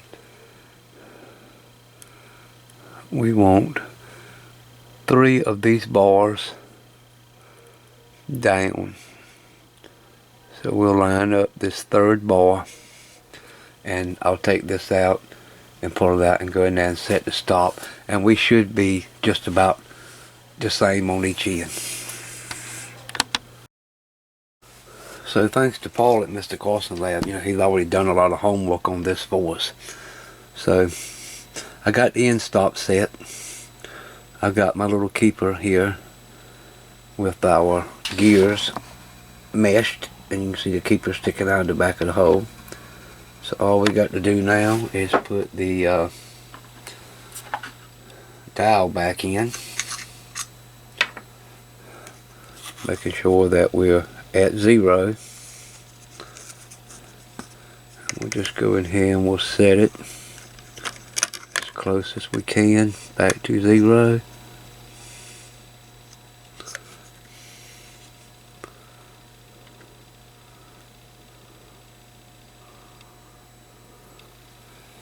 Then insert our brass cup.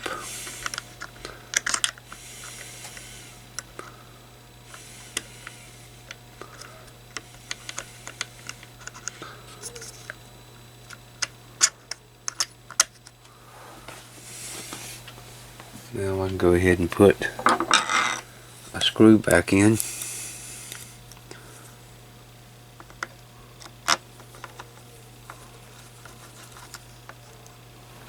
And we'll go ahead and put the other screw back.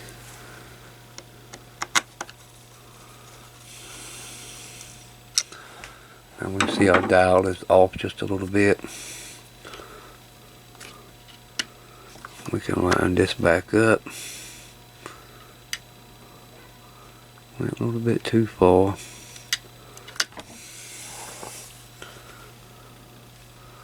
I'll go ahead and we'll pull this out.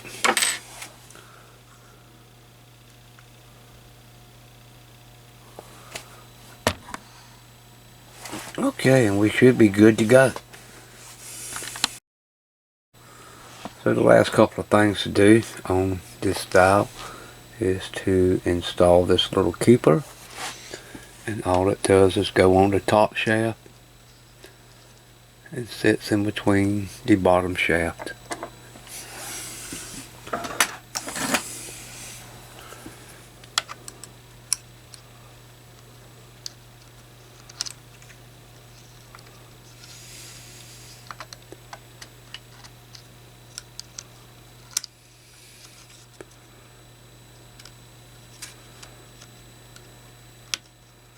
And it's really easier than it's pretending to be. There we go.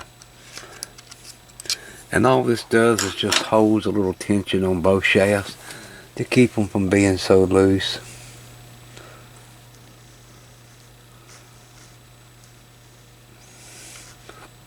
And it also acts as a little bit of vibration dampening in the dial. So our last little bit is to clean the fingerprints off of this and any fingerprints off of that, and put this back on. So I'll go ahead and get that done now. Now I do want you to take note that whenever you're cleaning anything like this, and you see right there in the middle it's got a green line, do not use any ammonia based cleaners. If you do, you might wash the line right off.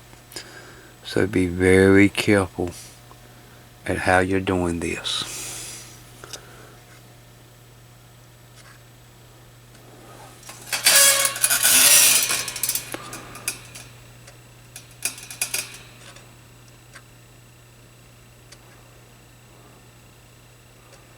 Now somewhere on here is supposed to be a small little line. Let me move this back out of the way.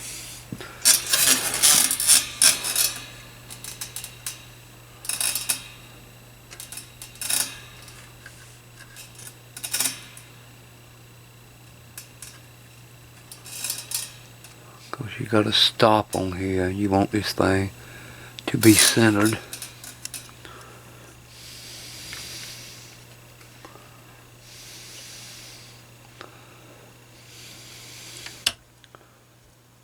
And that wasn't too centered.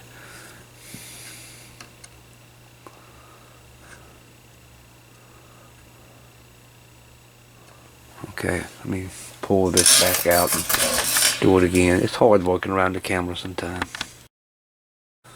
Okay, now we have this line centered. And what do you have to do? I thought there was a line on this gear, but this particular gear does not have a line on it. So you'll see the stops on either side of the bottom of this black gear, and then up here at the top.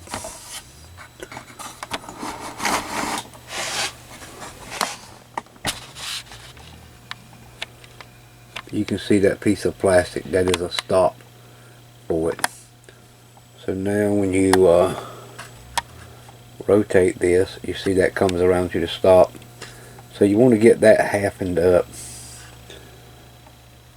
And then when you go to put your dial on, just align your dial with this mark here on the chassis and slide it right on. And now you'll have the same amount of travel on both sides. Again, you know, be careful, try to keep your fingerprints off of it, because that's more you have to clean if you do not. Well, that should conclude the shortwave dial repair. So we got all three of our dials working. So now at this point we're ready to go in and take a look at our light bulbs, see what we can do about replacing those, see what I have in stock, and hopefully give it a little bit more brighter contrast. Now I really like the way that Paul did his, and he made the little circuit board and mounted it up here, but we might try something a little different. You know, it's nice that you can take the time to make the circuit board, but you know, it's not that I'm on a big schedule, it's just I got other jobs pressing too, so we're going to go in and just try to put a little bit better bulb, but without, you know, being so bright that it wants to melt things. We definitely don't want to cause any problems, you know, with overheating on a bulb. Then we should be able to go through and check our functions, check our receiver alignment. I probably won't go into a whole lot of that. Paul's already done that, so there's no need of me boring y'all with all that excruciating pain. But we'll go ahead and get it checked out and see how it's doing.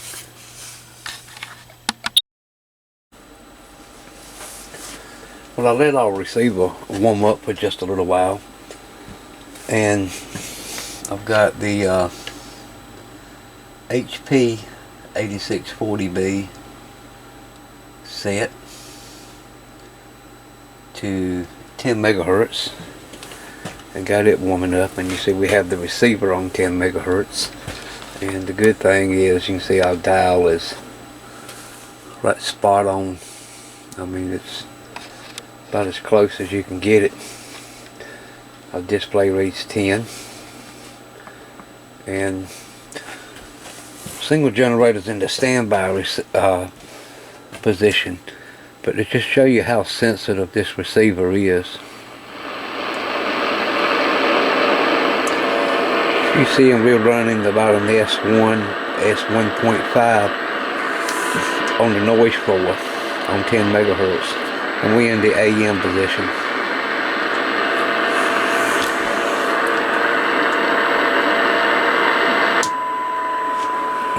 I've turned the single generator on now, and we're putting a,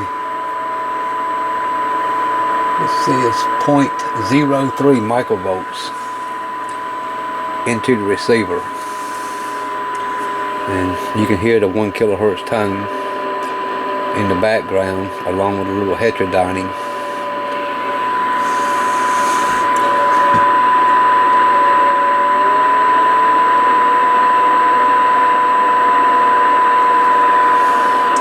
I'm about an S3 now.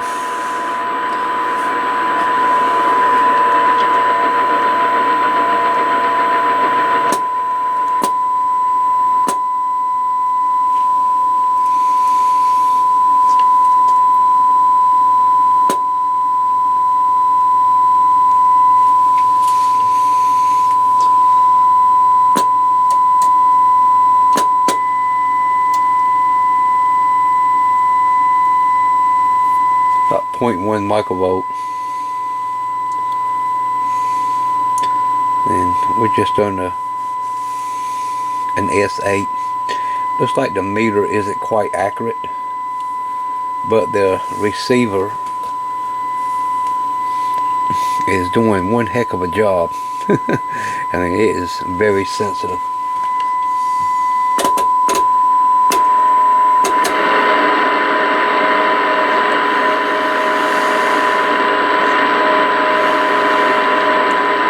About 110 dBm, it's still there, but we're starting to lose it.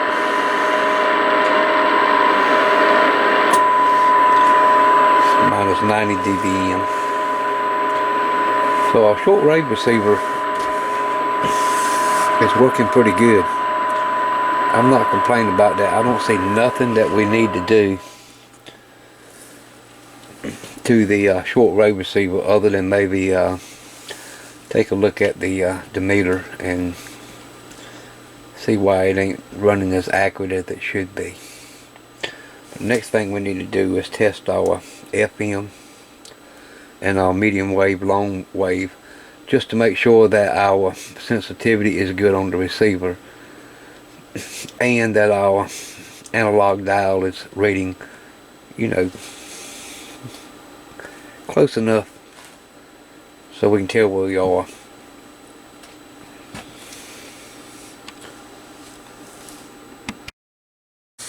Okay, we got the 8640 sitting on 98 megahertz, and we're in the FM mode and sitting at about 1 kilohertz of audio.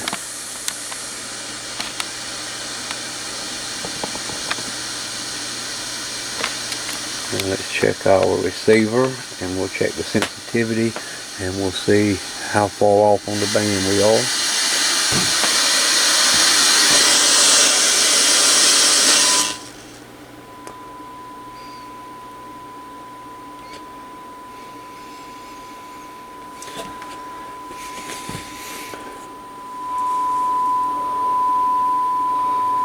Nice good single coming in, and as you can see, we are spot on 98 megahertz. I'm going to go ahead and jump down to 88.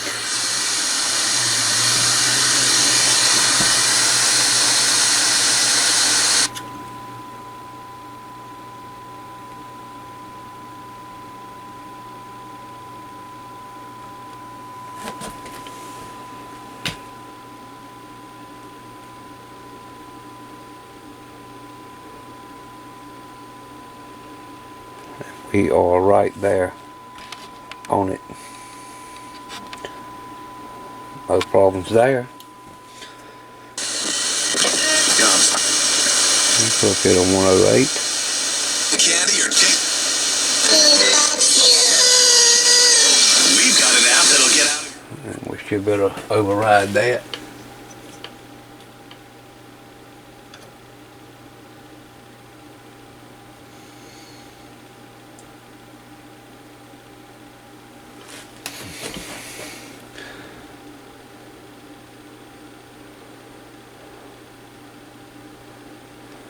Yep, there we are, 108 megahertz, full scale on the meter.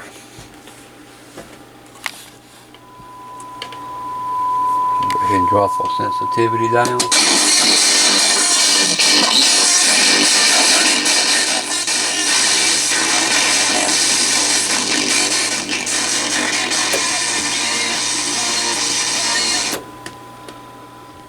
Back up to about 0.1 microvolts. Again, we're getting a S8 on the meter, so our FM dial looks real good. Okay, we're now on our medium wave band, and we've got it set to 900, and we can always see we got full scale deflection.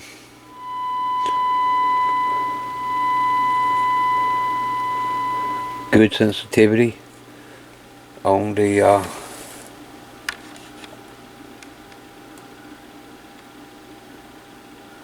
can't remember if I said.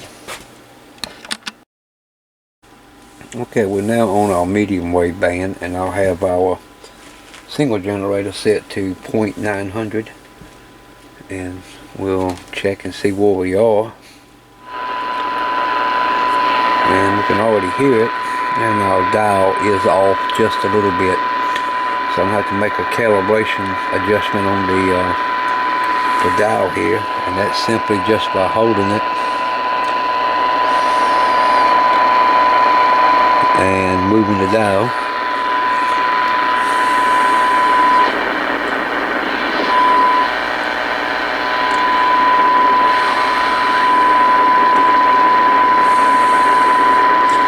And now if I bring our sensitivity up,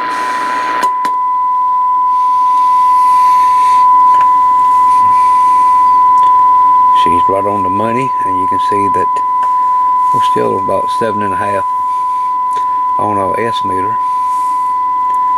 So now we need to check our long wave and see where we're at on that. Okay, we're set at 240 and had to use a different generator for this because the 8640 only goes down to 0.500, and the IFR gets a little unstable down at those frequencies. And as you can see, we got a good tone, and our S meter's reading good.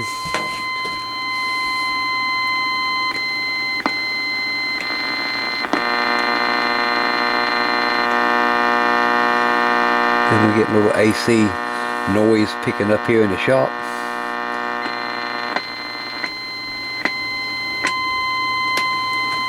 But we seem to be good on our dial settings. Just had to make a slight adjustment on the medium wave, long wave dial, but that looks real good now.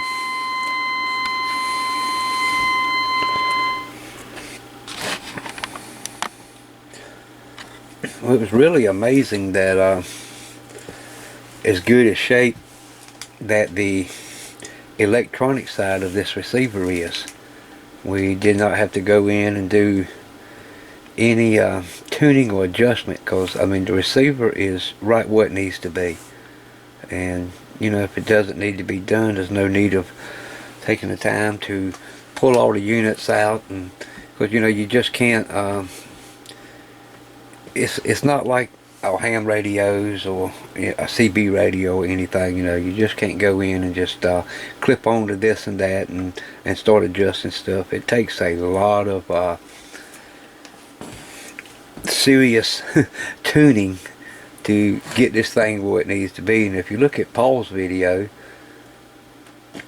on the one that he restored, you can see how all that is done, and it's actually a lot of it is done with a spectrum analyzer, you know, to get the IFs and stuff aligned correctly. This one is so good that I will probably only going to do just a minimum check on it. I'm not going to do it on camera. There's no need of me trying to reinvent the wheel that Paul has already done. So we'll admit that, because this video is going to be long enough as it is. But yeah, the electronics part is just in superb condition. I mean, it is right where it needs to be. Mostly everything on this is mechanical. So I got to check out this S meter, and the only thing I got to do now is pull the power supply and recap it, and we'll get down on the short rows on this receiver. Well, that was pretty much of a whole day went through. Go ahead and wanted to check the alignment of the receiver. Made a little bit of improvement. As you can see here on the FM band, we're 88, and you know, before we was about 7.5 on the S meter, and with the same setting on the single generator, we brought it up to about an S9. And we went through the whole band and all the modes and stuff and checked everything. So yeah, we brought the sensitivity up a little bit. It didn't need a lot. Like I said, it was already receiving great. But I just went ahead and bit the bullet and spent the day and really put the spectrum analyzer in the workout. That is a lot of work. Again, there was no need of me going back and doing all this, you know, just on the alignment. Paul has always showed us how to do the alignment, so if you want to see that, I'll link his video down below and let you see that if you have not.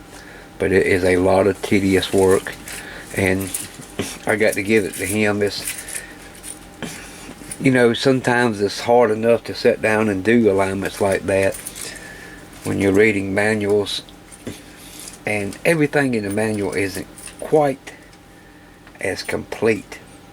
But to sit down and do it all and video it, that's a lot of work. So my hat's off to Paul for doing that. But last thing we need to do now is pull out the power supply and go through it and get it working like it's supposed to, because now that is the weakest link in the receiver. So to get to this power supply, we're going to need to remove this side cover. That's 2 screws here and 2 screws on the end. And it's a little bit of a juggling act to get it off, because you kind of got to lift on the back and pull the back towards you. And then you can pop this out of its little clip. Next thing you do is go forward with it. This way we can clear the antenna port. And now we can pull the side cover right off. And as you can see, here's our power supply is now exposed. So we'll go ahead and remove the hardware and the brackets and go ahead and get the supply out. So as you can see, our supply is now out of the receiver. And to get into this, we'll have various screws here that we'll have to remove. And you can see around here that they have all this glue running down, and it's all the way around, so we'll have to crack that glue to get it off. So I'll go ahead and get this removed. I think some people refer to this as Sony bond, but I think it's a some type of it's like a 3M cement. Anyway, it shouldn't be too hard to get off. So I got all the screws out, and the best way to attack this glue is using a utility knife. And don't just grab this thing and put it up here and drag it to you. You need to be safe. I can see Dino right now cringing about doing this. And don't use an X-Acto knife. Use something that you could hold on to pretty good. But all you got to do is just put it in the crease and just kind of score across that glue where it's at.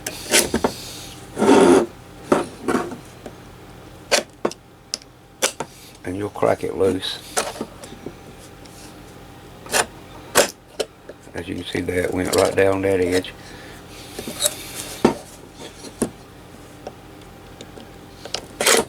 It always pays to be safe.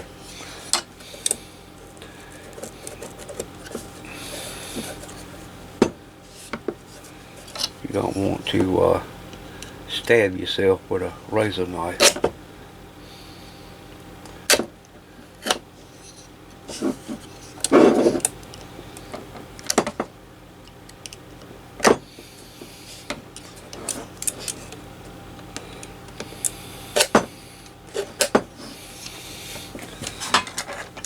If we take a little small screwdriver, we should be able to come right here in this corner and pop the rest of it up.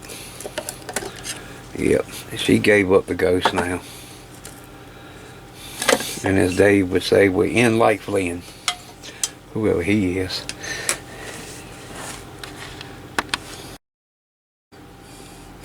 So you have to remove this little door, and it's bolted here and here, and it's also glued in place. You will find your power supply board sitting in here face down with the sort of side out. You'll also find that it is glued in place, so you have to take your utility knife and go in and cut that glue, and go ahead and just remove all that glue out, get in the way. It's got little tangs here that the circuit board falls into, and it's got foam on the back of the power supply board that holds it down in place. But go ahead and get all that glue off the circuit board. I don't know if it's conductive now, but it could become conductive, and you want that removed so it won't cause no failures later on down the road. Now when you go to replace these caps, you have got to look and see, you know, check your polarity out, because this board is not silk screen for these caps, and you want to make sure you put them back in with the polarity in the right orientation. Also on this center cap, if you look right down in here, you're going to see these two little wires come up, and I think this is a thermistor.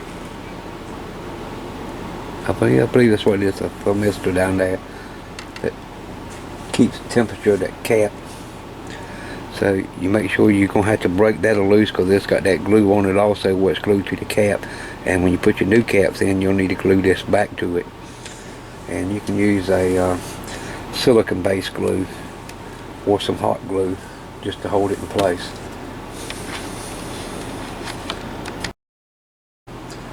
So just when you think everything is doing great, I'm sitting here desoldering these capacitors, and I noticed that my temperature wasn't getting hot enough on my desoldering tool. And my desoldering tool was probably as old as some of my viewers are. This was made by Unger many years ago, and I only have two tips for it, a small one and a large one. And it's not like your normal desoldering tool. This one does not have a internal vacuum pump, and I think I showed it before, but you can see it sitting down there on the cabinet, and you can see a pressure gauge on it. Well, that is because it uses air, and it is actually hooked up to my outside air compressor in the garage. And I probably worked on this thing 25 times over the last 2 years, keeping it up and going, and there's no more parts available for it. It is kaput. So solder sucker ball and solder wick is where I'm at now.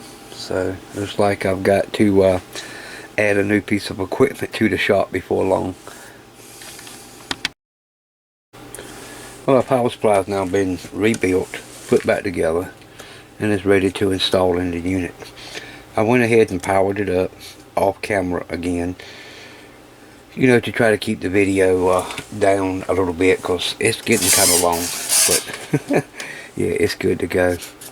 So we'll get this back reinstalled and get the front of the radio on. I'll wipe everything down, get it good and clean, and we'll do some on-air testing and make sure everything is looking real good.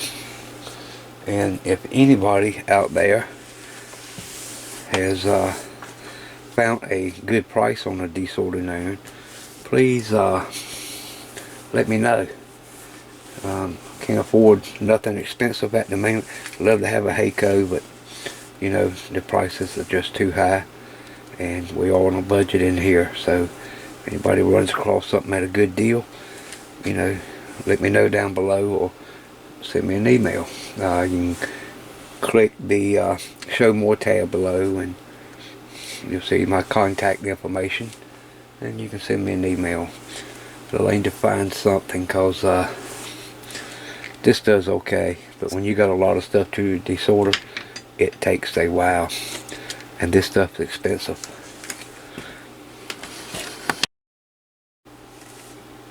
One thing don't forget now, when you put your front cover back on, is to clean. Go ahead and clean the cover before you put it on there, especially behind these dial windows, because you don't want to get back to the owner and you got a fingerprint stuck behind one of these windows. So make sure you clean all that good with a good soft cloth, you know, and don't forget to hook your speaker up, because if you don't, then you got to take all the buttons back off and the 4 screws and remove it just to hook the speaker back up, because you can't get to it from the back side. Also, if you got any little nicks on here that you need to take care of, like there's a couple of nicks up here where the hasp that goes up here and catches this from the front cover has hit the top of this a little bit. So I'm going to work on that, but the good thing is I can work on this with it mounted, so it's, you know, it's fairly easy to get to.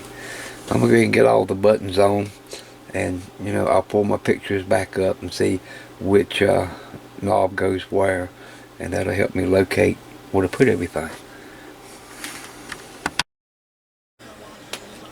Well, our Sony CRF 320 is now all back together, and I've got it hooked up to some outside antennas, so we're going to just take a listen. We're on the FM band. See this at the very, very, very end. Oh boy. And the Academy Award for Best Picture. La La Land.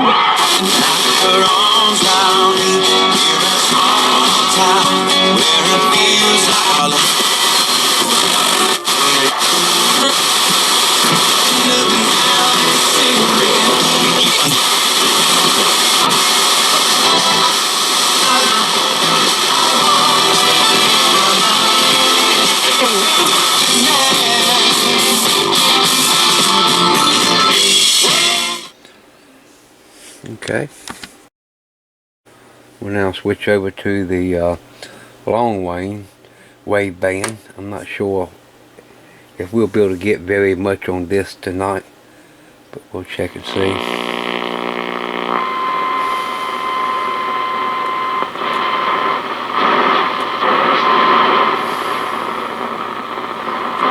Very quiet.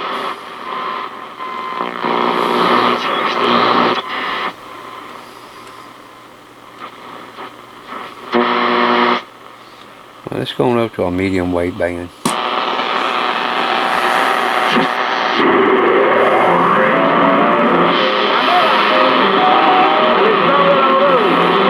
Foreign broadcast. Yeah, well, I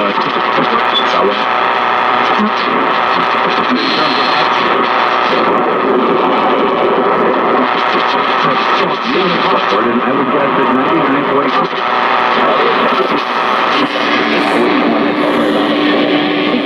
You can hear this band is just completely full, crowded. Programs and/or plans. This is about whether or not a culture change has existed on the University of Baylor, or Baylor University. James version. So if you follow me, for Christ has not. This is.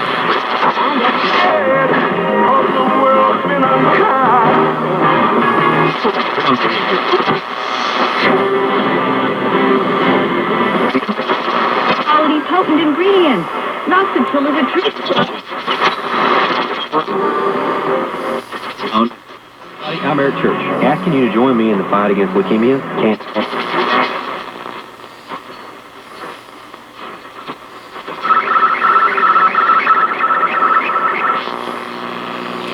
Okay, good. And now we'll check out our shortwave.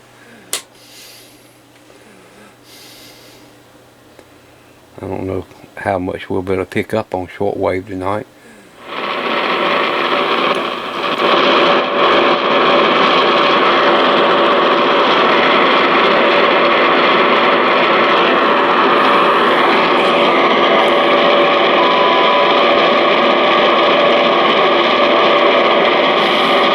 Hit WWB in there, but it's real weak, and it usually is here.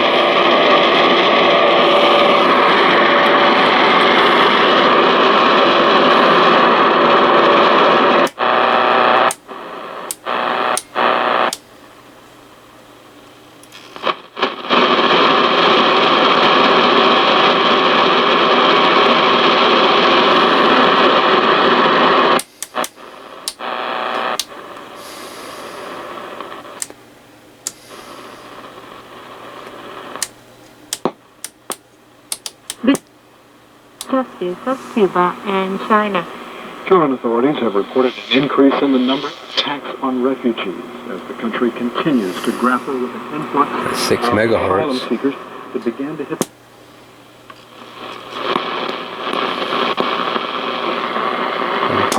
Lower side band on 7 megahertz.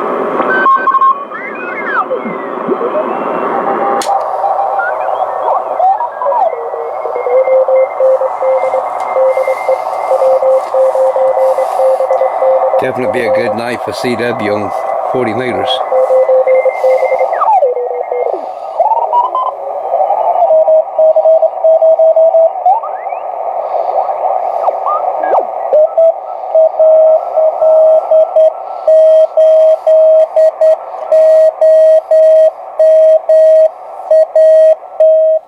Now if you're just getting out in CW, that's a guy to listen to.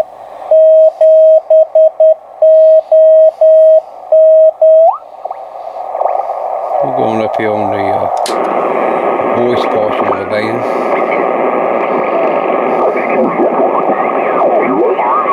Mike Yankee, Portable Victor Echo 9. E8 BBC 5x9.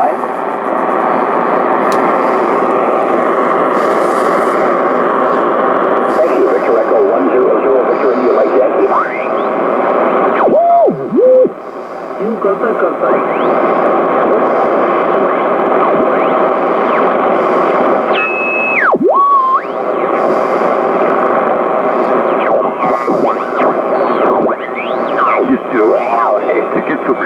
If I can make more pain and when I let go, there's less.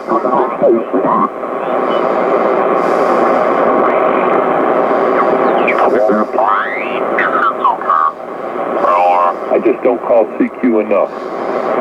I do it every week, but I should do it more often. It's especially on 40 and 75. I really get some nice QSOs. I do enjoy it. 7-3 for now, Denny. KB3MJ from KG8VQRT. Bye-bye. Sounds real good.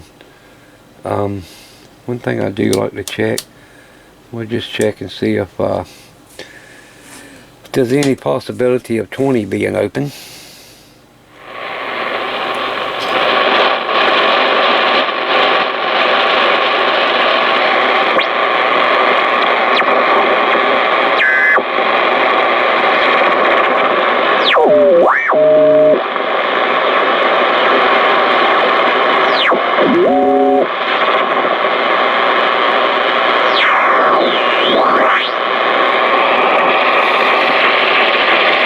Not a lot of activity on 20 meters tonight, and it normally isn't about this time of night, so. Got a little CW activity on 80 meters.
A little bit of voice activity, but it's mighty weak up there tonight. But it's not too bad.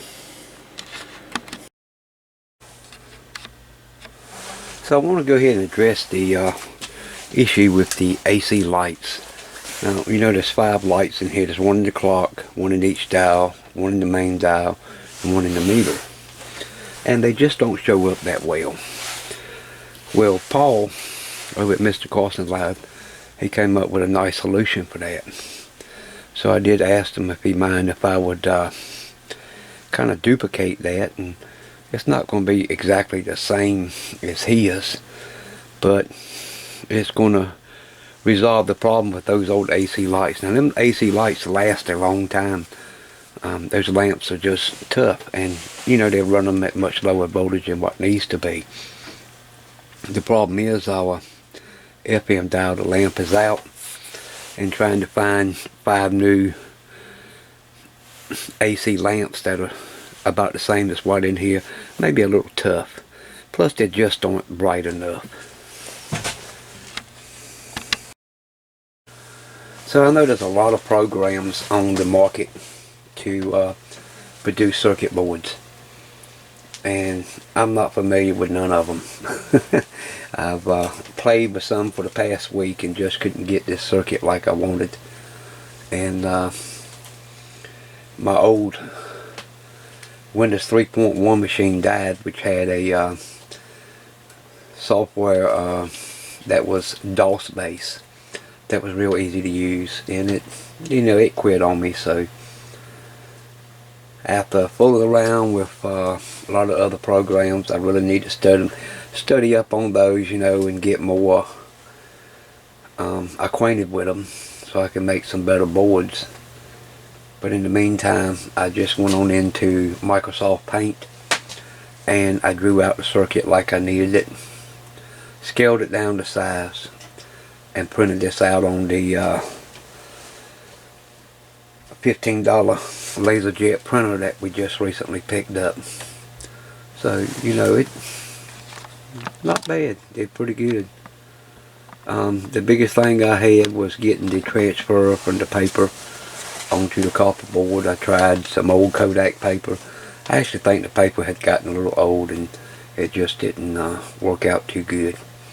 So I finally got an old magazine that had some glossy pages in it, and I ripped one out and stuck it in the printer and printed on it, and it came out pretty good. So you can see the board just simply slides right in, and we'll put 2 nuts on this end.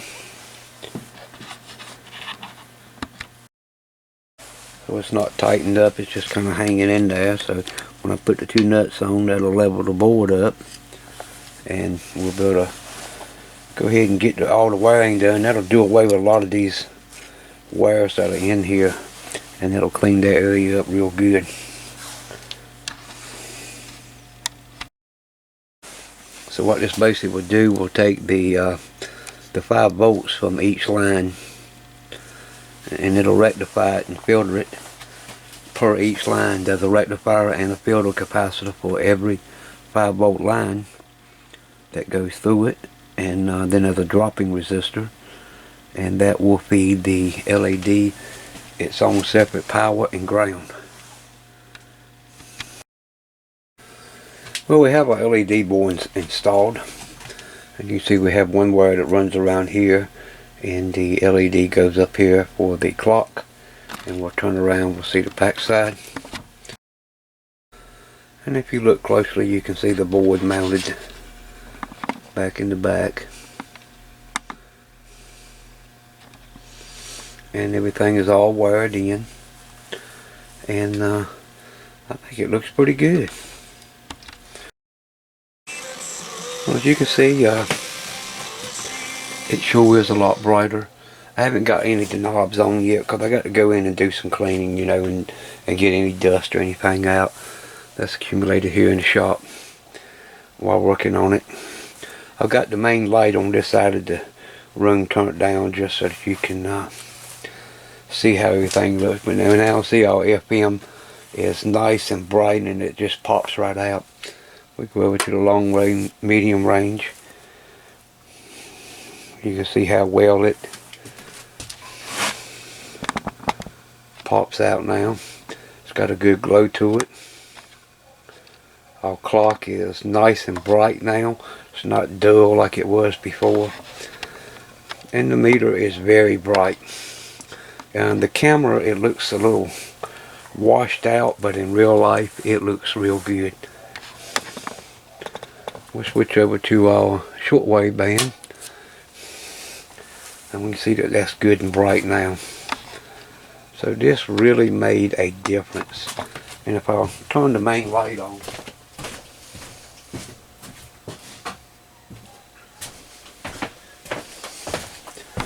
I mean, it is still stands out, no problem whatsoever. You can definitely tell that those lights are on now. I know before the dial and the long wave, medium wave, You couldn't even hardly tell it with the lights on in here. But she's good and bright now, so she looks real good. So all I got to do now is get everything back together, cleaned up, get it all back together, and we'll move on to the next. So again, yeah, there's lots of ways to create your own PCB for prototyping. As you can see, I have dip trace and KiCad, PCB 123, Express PCB, and Express Schematic. These are very good programs to build your circuit boards in if you're going to send them off and have them made, because you can get your Gerber files and your seal screens and all that stuff. But just for basic you know, prototyping, I always do mine in Paint now. Like I say, I did have a program that ran in Windows 3.1, but that machine is dead and that program is now lost. I can't even remember the name of it. I think it was PCB Basic or something. But what I'll show you now, doing it in Paint, there's several things you have to be able to do, and one is, you know, knowing the size of your board that you're going to make. Well, Paint doesn't have no rollers or nothing in it. So let me show you this. If you go to this web page, you can see making PCBs with Windows Paint, and I'll leave a link down below so you can get this. And basically you got a grid, bitmap, pads, symbols, and overlay bitmaps, and this is your grid view. You can right click on this and save image, which I've already done that, and you can see there's some circuit board symbols here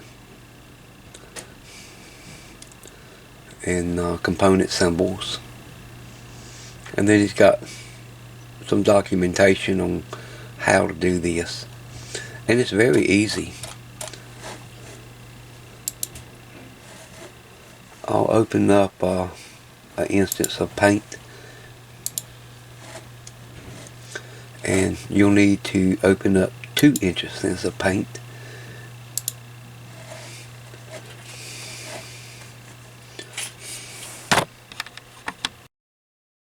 Basically what I do is grab something like this magazine. It has very glossy paper. Just rip out the page.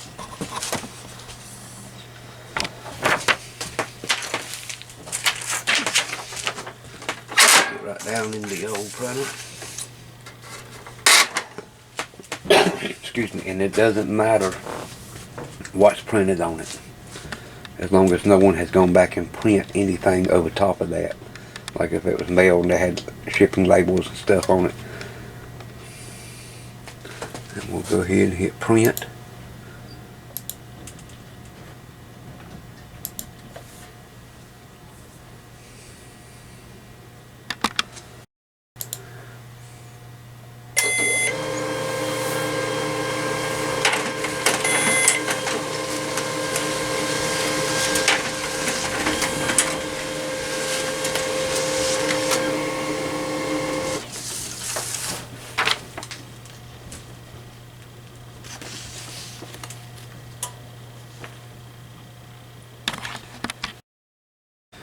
And there we have it. You can see our image has been printed right onto the paper, and this being glossy paper, it'll be easy to transfer over to a piece of copper. So then just cut out your circuit to size, and take a piece of copper clad, clean it real good with some steel wool, some 1500 grit paper. Then wash it down with something like some brake clean or some acetone. Get the board real good and clean. Lay this face down onto the board, and you can tape it in place. I would use something like cat stand tape that would hold some heat. And this is what I heat my transfers with. Yep, just a clothes iron, but this one has been modified. I took the regulator out of it And now this iron was one that my wife used years ago, and it got so it failed, and what it was, that little regulator had went out in it. So I stripped it out, straight wired it, and now it's constant heat. So if you modify one like this, do not let it just sitting around, stay plugged in. But just heat it up, get the board good and hot. You know, you can just take your iron and lay it right on the board. I don't have to worry about it with my countertops in here. I can just lay it right on the board like that, and then, you know, move it around to transfer the heat around. And after it's good and stuck to the board, you just take your board out and drop it in some cool water. And one thing it'll do, you know, it'll go ahead and cool off the board quickly, and plus it'll help deteriorate this paper. And then when you take this paper off, you'll have that direct image straight onto the board.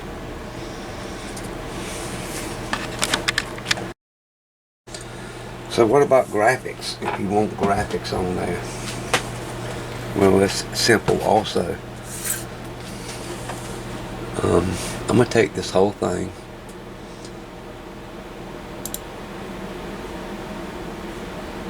hit select, and I'm going to rotate it 90 degrees. Then I'm going to grab my text box,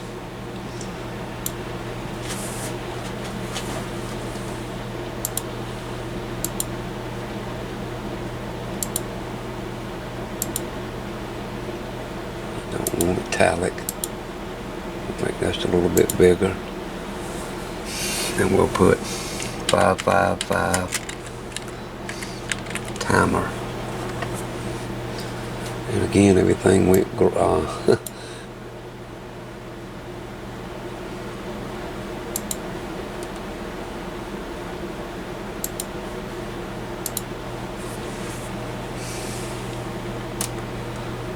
line that right up underneath of it. And when you print this out, you do want it backwards on the circuit board, so we'll select it again. We'll come up here to rotate, and we'll flip horizontally. Now you can see our image is just how we want it on the circuit board. So it's very simple to do. You know, paint works real good just for prototyping. Again, if you need to send off files and stuff to a board house, then paint's not the way to go. So you can see this is our finished board using paint under the method that I've linked the information to down below. And you know, after it's done, you just select it and flip the whole thing horizontal, and now when you print it out on the board, this is what you'll have. And that is what the printed version looks like. And you can see our LED has no problems lining up with the holes. Our resistors will fit nicely in between the pads for the resistors, and also our diode fits nicely in between the pads for the diodes, and the capacitors will, you know, about the same size as the LED footprint, so they'll fit right in there, no problem at all.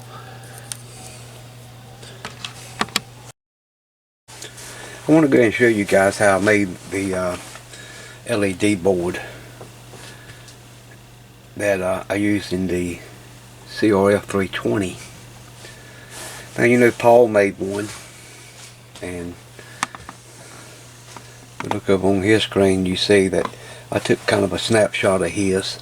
Now, I did talk to Paul, and Paul said it was alright to go ahead and copy his design, and I had a basic understanding of what he was doing, because the original bulbs or lamps that was in the CRF 20 were AC lamps, and you can see this is our AC inputs. So this board just basically rectifies it, and uses a drop-in resistor, and we got capacitors here, and then we got a FM AM dial, meter, and clock light. So I went ahead and drew this out in paint, printed it off, and went ahead and made the board. And you print it off on glossy paper. You can use something like Kodak film paper or a magazine cover that is real glossy. Now another thing that I did, there is a website that you can go to, and this is a grid view that you can load up in paint, and it gives you a rule across the top and down the sides. And if you look real carefully, you'll see you can see the dots, and each dot represents 1/10 of an inch. So that helps you to line up your circuit as you're doing it.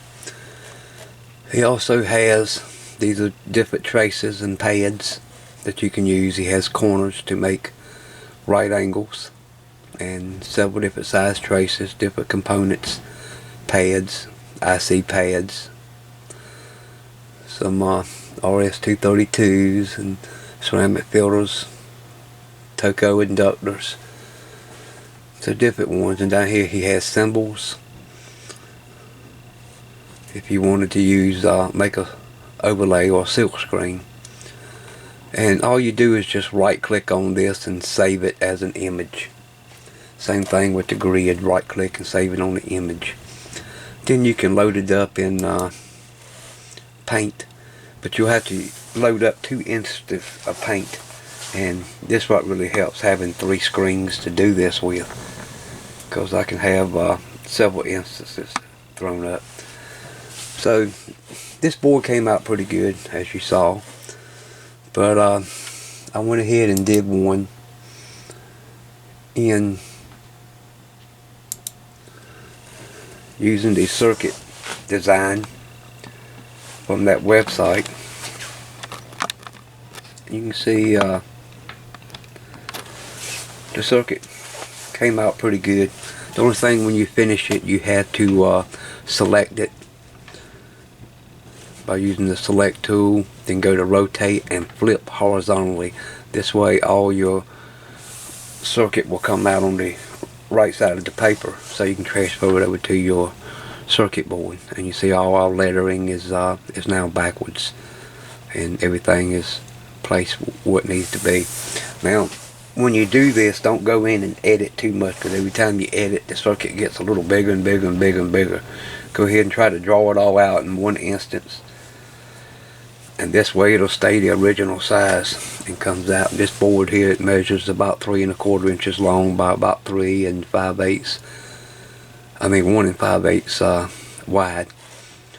And you can print this out. Now just draw a box around it for the size of the board I wanted to make, and then just build my circuit in it, and it works out pretty good this way.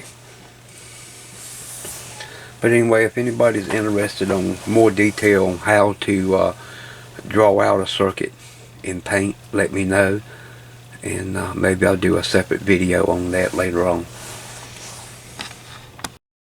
So I hope you enjoyed this repair. Like I say, it wasn't too bad.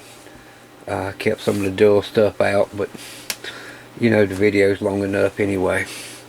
So if you like it, you know, please leave your comments down below. I'll leave a link to Paul's video and to another article on the 320 that y'all might enjoy reading. And I'll also leave a link to the website in case you want to come over and discuss it. But anyway, if you enjoyed the video, please give me a thumbs up. If you haven't subscribed, please do. Plenty more to come. I got another Sony to go through here in the future, so we'll be working on that before long. So until then, we'll see you in the next video.